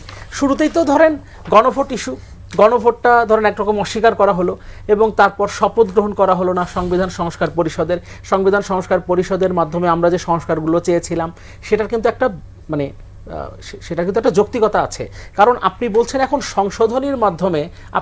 সংবিধান সংশোধনের মাধ্যমে আপনি এই সংস্কারগুলো করবেন, কিন্তু সেটার যে বেস হবে সেটা অত্যন্ত ঠুনকো। আপনি চাইলেই আদালতে যদি যান, কোনো পক্ষ যদি আদালতে চলে যায়, তাহলে সেটা আপনি তো জানেন, মানে 5th অ্যামেন্ডমেন্ট বলেন, 30th অ্যামেন্ডমেন্ট বলেন, 15th অ্যামেন্ডমেন্ট বলেন, সবগুলোই আদালতে চ্যালেঞ্জ হয়েছে, এবং তারপর সেগুলো বাতিল হয়েছে তো একটা সময় গিয়ে। ফলে আপনি যখন কনস্টিটিউয়েন্ট পাওয়ার নিয়ে, মানে যেটা সংবিধান সংস্কার পরিষদের মাধ্যমে করলে আপনি যেটা হতো সেটা হচ্ছে আপনি মানে কনস্টিটিউট করতে পারতেন, কনস্টিটিউশনে কোনো একটা কিছু কনস্টিটিউট করতে পারতেন, কিন্তু এখন আপনি সংশোধনের মাধ্যমে যাবেন, এটা খুবই ঠুনকো হবে। হ্যাঁ, পরে আবার পরে আপনার কাছে আসছি। স্টুডিওতে স্বাগত জানাচ্ছি বাংলাদেশ শ্রমিক কল্যাণ ফেডারেশনের সভাপতি অ্যাডভোকেট আতিকুর রহমান। আজকে আমাদের বিষয় ছিল হামলা মামলা গ্রেপ্তার, অনেক আলোচনার পদ্ধতি আমরা অনেক দূর এগিয়ে গিয়েছি। আপনার কাছে মূলত জানতে চাই, আলোচনাটা শুরু করেছিলাম ঝিনাইদহে নাসিরউদ্দিন পাটোয়ারির উপরে হামলা, এবং এই নিয়ে যে এখন পাল্টাপাল্টি মামলা, গ্রেফতার হচ্ছে এই জায়গাটি, এবং যেই আলোচনাটা মূলত এলো যে বিএনপি সব জায়গায় এখন জামাত খুঁজছে এবং অপরাধী, এবং এনসিপির মানে যত অপরাধ খোঁজা হচ্ছে। আবার আপনাদের ইয়ে থেকেও বলা হচ্ছে যে বিএনপি আসলে সরকার চালাতে ব্যর্থ কিনা, 2 মাসেই জনবিচ্ছিন্ন হয়ে গেছে। আসলে সমস্যাটা কোথায় হচ্ছে? ধন্যবাদ আপনাকে। আপনি যে প্রশ্নগুলো করেছেন, আমরা আজকের ঘটনায় মনে হচ্ছে গতকাল যেটি ঘটেছে তারেক রেজাকে গ্রেপ্তারের মধ্যে দিয়ে এটা মনে হচ্ছে আমাদের পুলিশ বাহিনী আগে চরিত্রে ফেরত এসেছে। হামলার শিকার নাসিরউদ্দিন পাটোয়ারি হলেন, তারা হলেন, তাদের মামলা নেওয়া হয়নি, উল্টো প্রতিপক্ষকে অ্যারেস্ট করা হলো। তার মানে হচ্ছে এই পুলিশ প্রশাসন আবার ফেসিবাদ। এই যে ধারা শুরু হয়েছে, এই ধারাটা একসময় বিএনপিকেও পস্তাতে হবে, কারণ একসময় শেখ হাসিনা খুব বাহবা দিয়েছিলেন এই যদি পুলিশকে করো করো করো, কিন্তু এই পুলিশে কিন্তু শেখ হাসিনাকে অনেক ক্ষেত্রে ডুবিয়েছেন, এবং আমরা দেখলাম 5ই আগস্টের পরে তারাও কিন্তু পালিয়ে গিয়েছেন। এটা খারাপ নজির স্থাপন হয়েছে। এই জন্য তো আমরা দেখি যে পুলিশ সংস্কার কমিশন তারা বাস্তবায়ন করেনি। পুলিশ যে দলীয় বাহিনীর জায়গায় আবার তারা রূপায়িত হচ্ছেন। কিছুদিন আগে আমরা দেখলাম মল্লিক সাহেব ডিআইজি, তিনি বলেছেন সামনে রেখে প্রধানমন্ত্রীকে যে উনি বহু দলীয় অনুগত ব্যক্তি। এটি কিন্তু আসলে আমাদের জন্য বড় সমস্যাটা। আমরা যে সংস্কারগুলো চেয়েছিলাম যে রাষ্ট্র সবার হবে। দেখুন আমাদের বিএনপির যে দলীয় ইশতেহার ছিল সবার আগে বাংলাদেশ, আমরা খুব খুশি, ভালো তো সবার আগে বাংলাদেশ। এই 3 মাসে কি কার্যক্রমে সবার আগে বাংলাদেশটা আসলে বোঝা গিয়েছে? আপনি কোন জায়গায় যাবেন? কিছুক্ষণ আগে বললেন সরারবে যে গরুর হাটে 99% সবার আগে বাংলাদেশ, সব হলো বিএনপির বাংলাদেশ। বিশ্ববিদ্যালয়ের ভাইস চ্যান্সেলর নিয়োগ হচ্ছে সবার আগে বাংলাদেশ, সব হলো মানে বিএনপির বাংলাদেশ। জেলা পরিষদের চেয়ারম্যান আপনি নিয়োগ দিচ্ছেন সবার আগে বাংলাদেশ, তার মানে বাংলাদেশ মানে হচ্ছে বিএনপির বাংলাদেশ। কোথায় আপনি যাবেন? আধিপত্য বলতে যা বোঝায়, মানে 24 5ই আগস্টের পরবর্তী বাংলাদেশে নতুনত্ব আমরা আশা করেছিলাম। মূলত আমাদের রাষ্ট্রের মৌলিক সংস্কারগুলো থমকে যাওয়ার কারণে বর্তমান রাষ্ট্র যেই দিকে এখন মানে যাত্রা শুরু যে মহাসড়কের দিকে, এই মহাসড়ক আর ফ্যাসিবাদের আমলের মহাসড়কের কোনো তারতম্য আমরা খুঁজে পাই না। ভবিষ্যতে আরও আমাদের মানে খুঁজতে অসুবিধা হবে না। আসলে একই চরিত্র, কোথায় পরিবর্তন এনেছেন? দুদকে আপনি কোনো সংস্কার করেন নাই, জনপ্রশাসনের সংস্কার হয়নি। কিন্তু সবচেয়ে দুঃখজনক হচ্ছে যেই বিচার বিভাগ বলি যে বিচারে বা নীরবে নিবৃত্তে কাঁদে, আমরা বলতাম শপথবদ্ধ রাজনীতিবিদ যে বিচার অঙ্গন থেকে তৈরি হয়েছিল, যে সুপ্রিম কোর্ট সচিবালয় নিয়ে কোনো আপত্তি বিএনপি কখনো করে নাই। 31 দল জোট একমত ছিল, স্পষ্ট। বিএনপির তাদের 31 দফা 10 দফা ছিল, তারা সচিবালয় করবেন। তাদের যে ইশতেহারের যেটি ছিল দ্বিতীয় অধ্যায় রাষ্ট্র ব্যবস্থার সংস্কারে ওখানে বলা আছে তারা সাংবিধানিক এবং মাদ্রাসা মামলা আলোকে তারা কি করবেন? তারা হলো স্বাধীন বিচার বিভাগ করবেন। এই যে এত বছর পর্যন্ত হলো তাহলে স্বাধীন বিচার বিভাগ, মানে আমরা যেই আশা করেছিলাম যে বিচার বিভাগ আমরা কি ন্যায় বিচার আমরা পাবো। আপনি মানলাম আপনি জুলাই নোট অফ ডিসেন্ট মানবেন না, এটা আমরা বুঝে গেছি, মানবেন না আপনি, তাহলে এটা কেন মানলেন না? কেন আপনি তখন একমত হয়েছেন সচিবালয় করবেন, হয়েছে, আপনি এখন সেটাকে বাদ দিয়ে দিয়েছেন। এবং সবচেয়ে দুর্ভাগ্যজনক হচ্ছে আমাদের বর্তমান আইনমন্ত্রী, তিনি তখন রাষ্ট্রের তিনি ছিলেন প্রধান আইন কর্মকর্তা। বলছি দেখুন তার হাত ধরে সচিবালয়টা হয়েছে, কত নির্মম পরিহাস এই জাতির জন্য। এই জাতি আর কখনো মুক্তি সম্ভাবনা নাই। একই ব্যক্তি তিনি পদত্যাগ করে বিএনপিতে যোগ দিলেন, তিনি আইনমন্ত্রী হলেন, তার হাত ধরে আবার সুপ্রিম কোর্ট সচিবালয়টা বিলুপ্ত হয়ে গেল। নির্মম পরিহাস এই জাতির কপালে। আসলে এত রক্তবীজ কেউ পরিবর্তন আসবে? একই ব্যক্তি, ডবল স্ট্যান্ডার্ড নীতি। আপনি অনেক কথা আমাদেরকে বলেন, এখন আলোচনা আসছে যে কি হলো, যে আমেরিকার চুক্তিতে কি হয়েছে। আমি বলি এই কোশ্চেন করার আগে খলিল সাহেবকে আগে আসামির কাঠগড়ায় দাঁড় করাতে হবে। কোন যোগ্যতার বলে এই স্বাধীন বাংলাদেশে যাকে বিএনপি নেতারা বলেছিল না কেন তাকে এসে এই জায়গায় প্রদান করলো, সালাউদ্দিন সাহেব বলেছেন, রিজভী সাহেব বলেছেন। আমাদের জানার জিজ্ঞাসা একজন নাগরিক হিসাবে কোন যোগ্যতার বলে, কি অবদানের কারণে জুলাই আগস্টে বলেন কিংবা অন্তর্বর্তী সরকার বলেন কিংবা বিএনপির কোন আন্দোলনে উনি কন্ট্রিবিউশন করছে, উনি পররাষ্ট্রমন্ত্রী হলেন। তারপরে আমরা এটি বুঝি সবই, মানুষ সবই সেখানে বুঝতে চায়। কিন্তু মুশকিল হচ্ছে উদুর পিন্ডি বুদুর গড়ে চাপাতে চাচ্ছেন আমাদের দুদু সাহেব। আমি তো বলি আমরা ভালোই করছি। আসলে একদিকে কিছু লোক বলেন কি যে বিরোধী দল খুব অযোগ্য, আবার আরেকদিকে কি বলেন বিরোধী দল এত কেন বাড়াবাড়ি করছে, সময় মাত্র 3 মাস হলো, তো আমরা কোথায় যাব? আমরা কথা বলতে পারবো না? কথা তো আমাদেরকে বলতে হবে। নাসিরউদ্দিন পাটোয়ারি হামলা কেন হলো বলুন? উনি কাউকে আঘাত করেছে, কথা বলেছে। যদি এতটুকু সহনশীল না হওয়া যায় 2/3 মেজরিটি পাওয়া দল, তাহলে তো আসলে আমাদের ভালো কোনো আলামত দেখছি না। আমরা কথা শুনতে হবে তো, যার ক্ষেত্রে হোক। দেশের কোনো ব্যক্তি জবাবদিহিতার বাইরে রাখা উচিত নয়। টপ টু বটম কথা শুনতে হবে, কথা গায়ে লাগতে হবে, তাহলে আপনি দেশটাকে কিন্তু কথাই না শুনতে চান। আমরা দেখলাম হামলা হলো নাসিরউদ্দিন পাটোয়ারির উপরে, আর সব আপডেট দিচ্ছে কে ওই আমাদের সারদুল্লাহ প্রেসিডেন্ট সেক্রেটারি আপডেট দিচ্ছেন। আমরা কিছু করি নাই, তো ওনাকে বলছে কি আপনি করেন বলতে বলছে কি আপনাকে? সবই প্ল্যান হচ্ছিল, ওনারা হামলা করেছেন, গিয়ে আবার ওনারা বলছেন যে তার একটা প্রাপ্য ছিল। বলেন আমরা বলে প্রাপ্য ছিল, তার মানে কি? আপনি বলেন করেননি, আবার বলেন প্রাপ্য ছিল, তার মানে সবই সাধারণ নাটক ছিল। তো এই যে হামলা শুরু হয়েছে, এই যে জুলাই যোদ্ধা তারেক রেজাকে আপনি গ্রেপ্তার করেছেন, এটার মাসুল বিএনপিকে দিতে হবে। এই দিন বেশি দিন যাওয়া লাগবে না, একটু ওয়েট অ্যান্ড সি। এই যে শুরু হয়েছে না তৎপরতা, এটি যদি বন্ধ না করে আগের মতো সে আচরণটা শুরু হয়ে যায়, এটা কিন্তু কাউকে রক্ষা করতে পারেনি। এবং হাসিনা যদি পারে নাই, বিএনপির মতো এই সরকারও তার থেকে আরো বহু দূর তাদের যোগ্যতা কম ফ্যাসিবাদে ওঠার, তাহলে এটি পারবে না।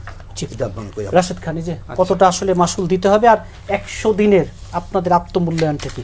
দেখেন আজকে তো আমার একাকি কথা বলতে হচ্ছে, তারা দুইজন ভাই আবার নিরপেক্ষ কিছুটা আবার সেই দিকেই ঝোলা, তো আমাকে একটু সময় দিবেন। প্রথমত ভাই লাস্টে বললেন যে ওয়েট অ্যান্ড সি। আমি বলতে চাই জামাত ইসলাম এনসিপি যদি 4 মারে তাহলে বিএনপি ছক্কা মারবে, ওয়েট করতে হবে। কারণ মানুষ দেখেছে গণ অভ্যুত্থানের পরে যে ধরনের লুটপাট, চাঁদাবাজি, দখলদারিত্ব, হাট দখল, বন্দর দখল, দেখেন তারা সকল দখলের কথা বলে, শুধুমাত্র বন্দরের কথাটা বলে না। কারণ এই বন্দরের কথা বললেই তো বন্দর মাসুদের নামটা চলে আসে। গণ অভ্যুত্থানের নায়ক মাসুদ কেন বন্দর মাসুদ হবে, কেন বন্দরের উপদেষ্টা হইতে হবে? তাদের আরো অসংখ্য নেতৃবৃন্দ বন্দরের দিকে চোখ দিয়েছিল, বন্দরের উপদেষ্টা হয়েছিল। এই কথাগুলো কি আবার নতুন করে বলতে হবে?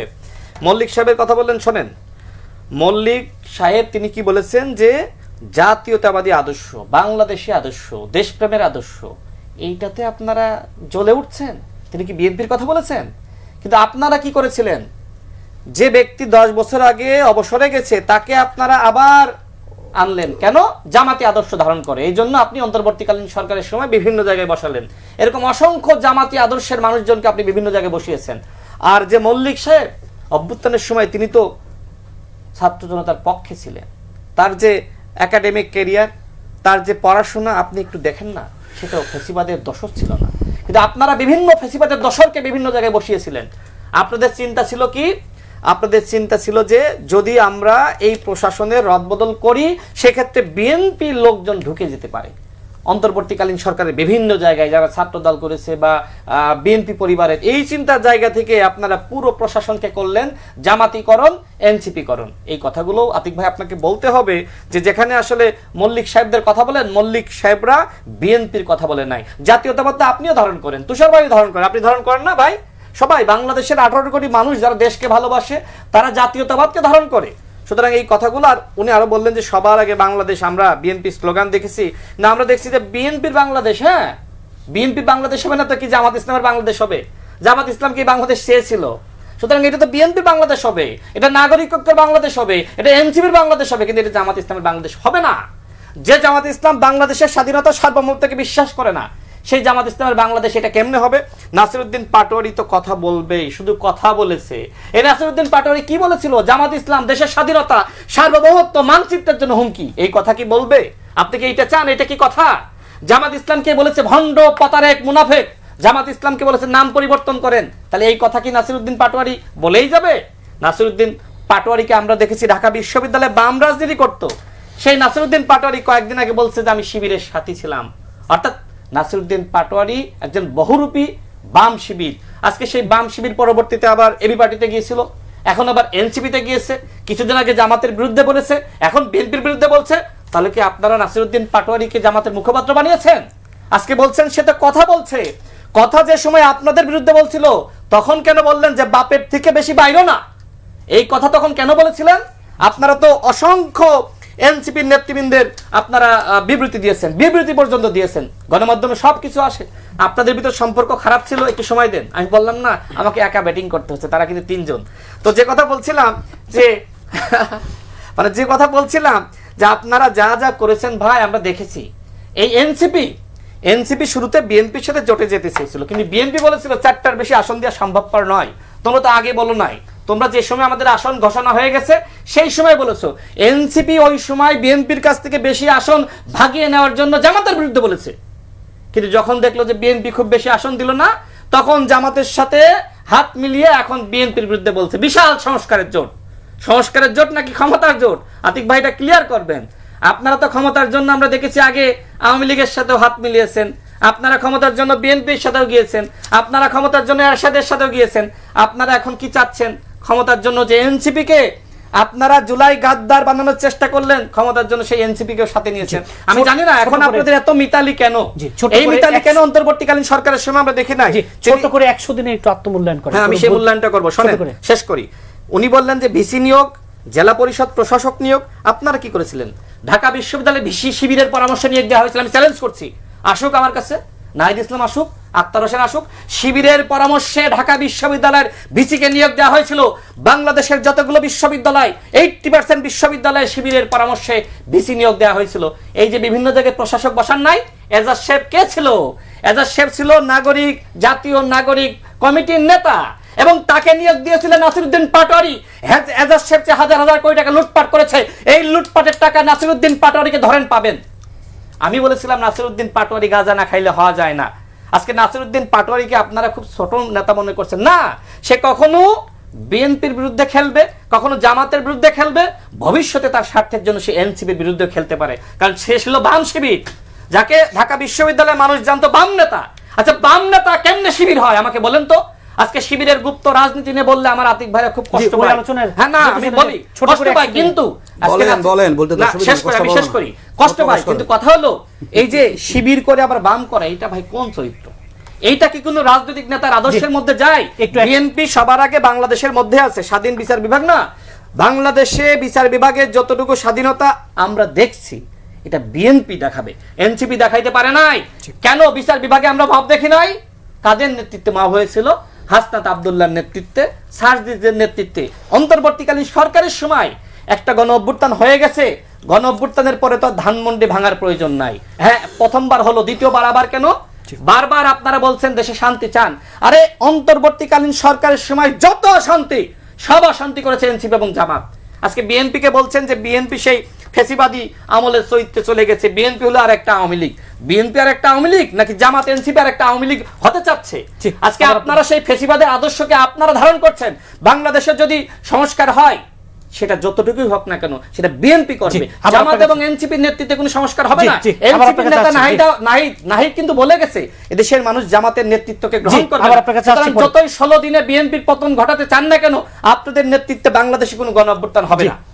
সারা তুষারে যে এনসিপি 4 মারলে বিএনপি 6 মারবে, না এরকম স্বপ্ন দেখা ভালো। আর আমি তো রাশেদের সব কথাকে আমি খুব স্পোর্টিংলি নিয়ে এই কারণে আমি জানি যে ওকে অনেক পরিশ্রম করতে হচ্ছে, আমি যেটা বারবার বললাম। আপনি কিন্তু চিন্তার একই কথা বললেন ভাই, মানে ফল নিশ্চয়ই বিএনপি দেবে। ওই নাসিরের ব্যাপারে বললো না, দেখেন নাসিরের ব্যাপারে অনেক তো কি বলে শালীনতার জ্ঞান দিয়েছে রাশেদ, কিন্তু সে দেখেন একটা রাজনীতিবিদ সম্পর্কে কি ভাষা ব্যবহার করেছে, গাঁজা খাওয়ার একটা কথা বলেছে। কেন সে গাঁজা খায় না? আপনি নিজেও জানেন সে গাঁজা খায়, রাজনীতি সুলভ, আপনি নিজেও জানেন সে গাঁজা খায় ভাই, প্লিজ সে গাঁজা খায় আপনি জানেন। ফালতু কথা না না আমি ফালতু কথা কেন বললাম, আমি জেনে বলছি। ওনাকে থামান, ওনাকে থামান, ঠিক আছে? এটা কোনো সিস্টেমের মধ্যে পড়ে না, সে যেভাবে কথা বলে। তো ওই যে কি বললো যে বাম শিবির হয়ে তারপরে এনসিপিতে ছেড়ে নিয়ে তার বিরাট হাহাকার। গণ অধিকারের থেকে সাধারণ সম্পাদক একটা দলের কোনো রকম আত্মমর্যাদা একটা মানুষের মধ্যে থাকলে একটা দলের সাধারণ সম্পাদক থেকে আপনি আরেকটা দলের শুধুমাত্র সিটের আশা, এই যে এত কিছু বললেন যে এনসিপি সিটের জন্য ক্ষমতা রাজনীতি করেছে, জামাত ক্ষমতা রাজনীতি করেছে, আপনি কি করেছেন? আপনি কি করেছেন? আপনি একটা দলের সাধারণ সম্পাদক, এই দলে তো অন্তত ধরেন সারা দেশে কয়েক হাজার কর্মী হলো আছে, তাদের প্রতি আপনি কি জাস্টিস করেছেন? একটা ইয়ের জন্য আপনার দলের একটা দল চিন্তা করেন তারা কিরকম, একটা দলের সভাপতি আরেক বিএনপির প্রতিমন্ত্রী হয়ে বসে আছে, আরেকজন এখন বিএনপি নেতা হয়ে বসে আছে, তারা এখন আমাদেরকে মানে জ্ঞান দিচ্ছে। আপনি রাষ্ট্র সংস্কার আন্দোলন থেকে কেন আসলেন এনসিপিতে? দলটা তো শেষ করে আমার দিয়েছেন। রাষ্ট্র সংস্কার কোনো পদ ছিল দেখাতে পারবে? কোনো পদ ছিল না, আমি জানি না। জেনে কথা বলেন না, আপনাকে রাষ্ট্র সংস্কারের নেতা হিসেবে আমি জানতাম। না না, এখন যে দেখছি এনসিপি আমি নেতা। কোনো পদ, হ্যাঁ আমি ওই সময় গণতন্ত্র মঞ্চে সব আন্দোলন কর্মসূচিতে যেতাম, কারণ আমি আওয়ামী লীগের পদ চাইতাম, কিন্তু আমার কোনো পদ ছিল না। আমি ওই দলের সাধারণ সম্পাদক। স্যার তো স্যার যে আপনি ওই দলের সাধারণ সম্পাদক। সরকারে 100 দিন একটু আচ্ছা, সংক্ষেপে 100 দিনে মূল্যায়ন যেটা হয়েছে যে আপনার 100 দিনের কি অবস্থা, এটা যে ওনার কথা থেকে কিন্তু পরিষ্কার, বিএনপি যে কোনো কথা থেকে, নেতার কথা থেকে পরিষ্কার, তাদের ব্যর্থতাগুলো ঢাকতে তারা এখন সব জায়গায় জামাত শিবির দেখতে পায়। ওই যে ফজলুল সাহেবের মতো, যেটা আমি আগে বলেছি, যে ওনার বউকেও ওনার জামাত শিবির মনে হয় মাঝে মাঝে, বলেছেন উনি একটা টকশোতে। এখন এটা হয়েছে তাদের অবস্থা, দুদু সাহেব সব কিছুতে জামাত শিবির দেখেন, সব কিছুতে এনসিপি দেখেন। ব্যর্থতা আপনার, আপনি এটার জন্য জামাত শিবিরকে ঢাল বানাইলে হবে না, বা এনসিপিকে এটা দায় দিলে হবে না। ধরেন 100 দিনে তারা কি করেছে? সমস্ত কিছুতে দলীয়করণ এবং পুলিশকে একটা রাজনৈতিক হাতিয়ার হিসেবে ব্যবহার করা। বিসিবিতে যে ন্যাক্কারজনক কাজ বিএনপি করেছে, বিসিবি মানে যে ক্রিকেট বোর্ড, আওয়ামী লীগ পর্যন্ত এই লেভেল পর্যন্ত যায় নাই। তাদের মন্ত্রী, প্রতিমন্ত্রী, এমপি, মন্ত্রীর ভাই, অমুকের বউ, তমুকের শালা, তমুকের নাতি, সবাইকে বিসিবির কাউন্সিলর বানাই দিয়েছে। Can you imagine? একজন মন্ত্রীকে, একজন প্রতিমন্ত্রীকে, একজন এমপিকে কেন কাউন্সিলর হতে হবে? কারণ হচ্ছে আপনারা ওই যে 64 জেলায় 64 জন কাউন্সিলর, এরাই ভোট দিয়ে আবার এই যে এখন যে অ্যাডহক কমিটিটা আছে, যে অ্যাডহক কমিটিকে আমি বলেছি এইখানে আপনি ফ্যামিলি কার্ড কোথায় দিচ্ছে বিএনপি? ফ্যামিলি কার্ড দিচ্ছে বিসিবিতে। দেখেন নাই অ্যাডহক কমিটিতে স্থায়ী কমিটির 3 জন সন্তান, 3 হেভিওয়েট নেতার সন্তান, ববি হাজাজের স্ত্রী, ইশরাকের ভাই, ছাত্রদল নেতা, এরা সবাই গিয়ে বিসিবিতে বসে আছে না? কেন আছে আমি আপনাকে বলি। লজিস্টিক্স সহ পারচেজ কমিটি, এই সমস্ত জায়গায় বিসিবিতে কোটি কোটি টাকার ব্যাপার, এগুলো সব তারা পার্সেন্টেজ খাবে। নীতি কথা বললে তো হবে না, এই জন্য তারা সব পুরো বিএনপিকে বিসিবিতে ঢুকাই দিচ্ছে। আচ্ছা ধরেন আজকে অর্থমন্ত্রী কোন মুখে উনি কথা বলেন জানি না, উনি 2 দিন আগে পর্যন্ত বলেছেন আর্থিক খাতে কোনো রাজনৈতিক নিয়োগ দেওয়া হবে না। আজকে এনজিও ব্যুরো বিডা যেটা আপনার বিনিয়োগ তারপরে মহেশখালী উন্নয়ন কর্তৃপক্ষ উপপরিচালক পদে 6ষ্ঠ গ্রেডের নেতা হিসেবে 3 জন ছাত্র দলের পোস্টেড নেতা তাদেরকে উপপরিচালক পদে নিয়োগ দেওয়া হয়েছে। আর লোক নাই বাংলাদেশে। জেলা পরিষদের তো আগে আগে আমরা দেখেছি, বিশ্ববিদ্যালয়ে যেটা বললো শিবিরের নাকি ঢাকা বিশ্ববিদ্যালয় ওই প্রফেসর সম্পর্কে, উনার কি কোনো দলীয় পদ ছিল? ধরেন তার ব্যাপারে এই ইমপ্রেশনটা আপনারা তৈরি করেছেন। আপনি কাকে নিয়োগ দিলেন? আপনি নিয়োগ দিয়েছেন আপনার দলের শিক্ষা সম্পাদককে। আপনার লজ্জা থাকা উচিত। ঢাকা বিশ্ববিদ্যালয়ের মধ্যে একটা বিশ্ববিদ্যালয়ে আপনি দলের শিক্ষা সম্পাদক, নান আদার দেন দলের শিক্ষা সম্পাদক। এক সময় বিএনপি একটা স্ট্যান্ডার্ড অন্তত তৈরি করেছিল যে এমাজউদ্দিন সাহেবরা বিসি হইতেন। এমাজউদ্দিন সাহেব সম্পর্কে সমাজে ইমপ্রেশন কি? বিএনপি পন্থী। না ধরেন বিএনপি পন্থী, একটু বিএনপি ঘেঁষা, বাট দলীয় কোনো পদ ছিল না এবং তাদের নিয়ে সমাজে কোনো আপত্তি ছিল না। আজকে আপনি কাকে দিচ্ছেন? যে মির্জা আব্বাসের দলীয় মানে নির্বাচনী প্রচারণা করেছে, সেই দলীয় ভিসিকে পাশে বসায় রেখে প্রধানমন্ত্রী কি বললেন? বললেন যে ঢাকা বিশ্ববিদ্যালয়ের র্যাঙ্কিং খারাপ কারণ এখানে সব দলীয় নিয়োগ দেওয়া হয়েছে। আপনি কাকে নিয়োগ দিয়েছেন? আপনি কি কোনো ভালো নিয়োগ দিয়েছেন? আপনি একজন ঋণ খেলাপি গার্মেন্টস ব্যবসায়ীকে বাংলাদেশ ব্যাংকে দিয়েছেন। আপনি এই যে ফ্যাসিস্টের দোষের কথা বলতেছেন না, বাংলাদেশ ব্যাংকের ডেপুটি গভর্নর ছিল আওয়ামী লীগ আমলে, ফ্যাসিস্টের একজন উৎকৃষ্ট দোষর, তাকে আজকে ইসলামী ব্যাংকের চেয়ারম্যান বসানো হয়েছে। এবং এই তাদের দলীয় বাংলাদেশ ব্যাংকের গভর্নর সে যে এমডি এবং যে চেয়ারম্যান নিয়োগ দিয়েছিল তাদেরকে সরাই এই দোসরকে, তার নাম খুরশিদ আলম সম্ভবত এরকম নাম, চাপ দিয়ে তাকে আজকে ইসলামী ব্যাংকে বসানো হয়েছে। ইসলামী ব্যাংকে যেভাবে বিএনপি দ্বিতীয় দফায় ধ্বংস করছে আওয়ামী লীগের পরে, এটা ইতিহাস একদিন এটার পক্ষে মানে এটার বিপক্ষে বলবে যে কিভাবে তারা এই ইসলামী ব্যাংকটাকে দখল। এবং ইসলামী ব্যাংকে আপনার মনে আছে না 5 তারিখের পরে যার কথা বললে রাশেদের খুব খারাপ লাগে, এই নয়ন ইসলামী ব্যাংকে অস্ত্র নিয়ে একটা তৈরি করে নাই? এই নয়ন সময় টেলিভিশনে এটা ভিডিও আছে না, বলে নাই হা সময় টেলিভিশন দখল করলাম, বলে নাই এগুলা? তার পক্ষে রাশেদকে কথা বলতে দেখা যায়, কারণ পদ পাইতে হবে। এদেরকে আমরা দেখতেছি না উসাইন বোল্টের মতো দৌড়াইতে প্রধানমন্ত্রীর আশপাশে গাড়িতে। মন্ত্রী প্রতিমন্ত্রীকেও আপনি ওই যে বলেন না যে দৌড়ের উপর রাখছে প্রধানমন্ত্রী, আমাদের আসলেই দৌড়ের উপর রাখছে, এমন দৌড়ের উপর যে আপনি গাড়ির পিছিয়ে পিছিয়ে দৌড়াচ্ছেন। হাতে একেবারেই সময় নেই। অ্যাডভোকেট আতিকুর রহমান, এই যে বিএনপির বাংলাদেশ সভানেত্রী জামাতে বলে দিন, ওনারা আগে বলতো যে তো এটা বললো কেন সবার আগে বাংলাদেশ? শুধু বিএনপি হয়, সবাই নিতে হবে। তো বলবেন সবার আগে বাংলাদেশ আর কাজে করবেন বিএনপির বাংলাদেশ, তো এই আপনি প্রতারণা কেন করলেন? এক। দ্বিতীয়, ওনারা এই 3 মাসে যা করেছে, আওয়ামী লীগ থার্ড টাইম এসে যা করেছে, ওনারা ওই ইনিংসটাই 3 মাসে খেলে ফেলছেন অলরেডি। মানে দলীয়করণ বলতে যা বোঝায়, অভিজ্ঞতা ভালোটা নিতে পারেন, খারাপটা নিয়েছেন। ভাবছেন অভিজ্ঞতা নেবে কি যে যাতে দেশটা সুন্দর চালানো যায়, যাতে দেশটা সবার জন্য হয়, তা না করে দলীয়করণের চূড়ান্ত কোটা কোনো জায়গা কিন্তু বাদ নেই, ছিদ্র হতে বাদ নেই। আপনার গার্ড বলেন যাই বলেন, এগুলো এখন ডাক থেকে আপনারা ব্যাকফায়ার করতেছেন যে না অমুক সব জামাত করতেছে, প্রমাণ দেখেন না, সরকারের দায়িত্ব, সরকার গ্রেপ্তার করুক। যেখানে বিবিসি রিপোর্ট আসছে যে 4,500 হলো চাঁদাবাজ হলো, কি হয়েছে, দল থেকে বহিষ্কার হয়েছে, এরকম কারোর বিরুদ্ধে কোনো অভিযোগ কোথাও আসছে?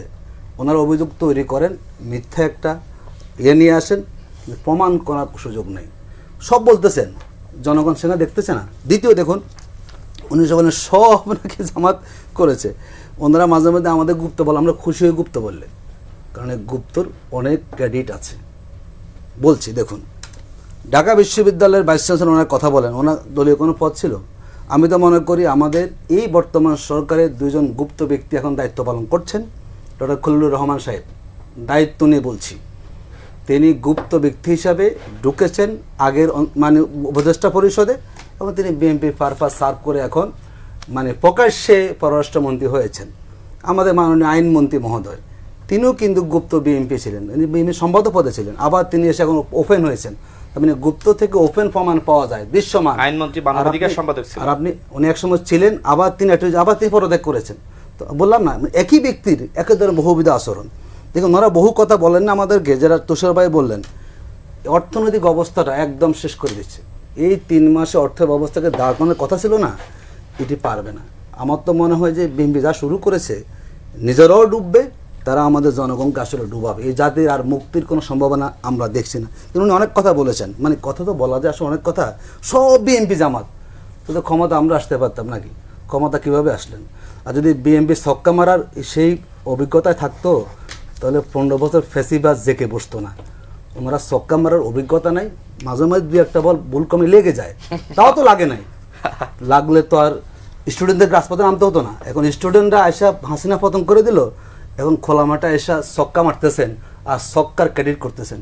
এসব ছক্কা যদি দিতে পারতেন, তাহলে এত আয়নাগত তৈরি হতো না। যত কিছু আমল করার সুযোগ পেয়েছে, ড্রাইভিং সিটে ছিল ছক্কা মারা দল, কিন্তু কই ট্রেনিং কোথায়, ছক্কা কোথায়? দেখলাম সব মানে ভয় ফলাতো, হসপিটালে ভর্তি হয়ে যাচ্ছে। এখন খোলা মাঠে মানে এখন কোনো মাঠে কোনো খেলোয়াড় নাই, তো এখন এসে আপনি খুব ছক্কা মারতেছেন, এটি বলা যায় আসলে। আবার যখন মাঠে খেলোয়াড় আসবে তখন এই ছক্কা মারার লোকের তখন আর মানে এক বলে এক রান করার যোগ্যতা থাকবে না। কথা বলা যায় অনেক কথা, আমরা বলতে চাই না। লাস্ট কথা বলছি, দেখুন আমাদের রাশেদ ভাই কথা বলেন, এবার বিএনপির কোনো পর্যায়ে লোকরা কথা বলে না, ওনার হিসাব, ওনার যদি হিসাব নাই তো। যেমন আমি জামাত থেকে আসছি, আমার দায়িত্ব আছে, আমি কোন কথা বলবো দল আমাকে জবাবদিহি করতে হবে। উনি কোনো জবাবদিহি নাই তো, উনি কিন্তু পদবিহীন বড় নেতা, আমি বলছি ওনার কোনো পদ নাই। আমরা যদি উনি সব কথা বলতে পারেন, অমুক সব জামাত, অমুক সব এনসিপি, কারণ জবাবদিহি না থাকলে তো সব কথা বলা যায়। কিন্তু আমরা যা বলি আমরা দায়িত্ব নিয়ে বলি এবং দলকে ডিফেন্ড করে আমরা বলি। দ্বিতীয় যেটি উনি বলেছেন যে পাটোয়ারি, আমরা কি পাটোয়ারি হামলা করেছি? আমরা প্রতিবাদ করেছি, এটা আমাদের রাজনৈতিক রাইট আছে। আপনি হামলা করলেন কেন, ডিম মারলেন কেন? আপনি আপনি অসহিষ্ণু হয়ে গেছেন। আমরা তো প্রতিবাদ করেছি কথা দিয়ে যে তোমার কথা ঠিক বলো নাই, এটি হতে পারে। আপনি কথা সহ্য করতে না পারে ডিম মারছেন, আবার লেলিয়ে দিয়েছেন, আবার উল্টা তাদেরকে মামলা দিয়ে গ্রেপ্তার করতেছেন। তো কোনটার সাথে আপনি কোনটার তুলনা করবেন, এটি আসলে আমাদেরকে বুঝতে হবে। নেক্সট আমি যেটা বলি আপনাকে, দেখুন অনেক কথা বলা যাবে। আমরা মনে করি এখন বাংলাদেশের রাজনীতিতে আওয়ামী লীগকে প্রাসঙ্গিক করার জন্য কোনো একটা পক্ষ বিএনপির ভিতরে কিছু লোককে দিয়ে খেলতেছে যে তোমরা দ্রুত তৈরি করে দাও।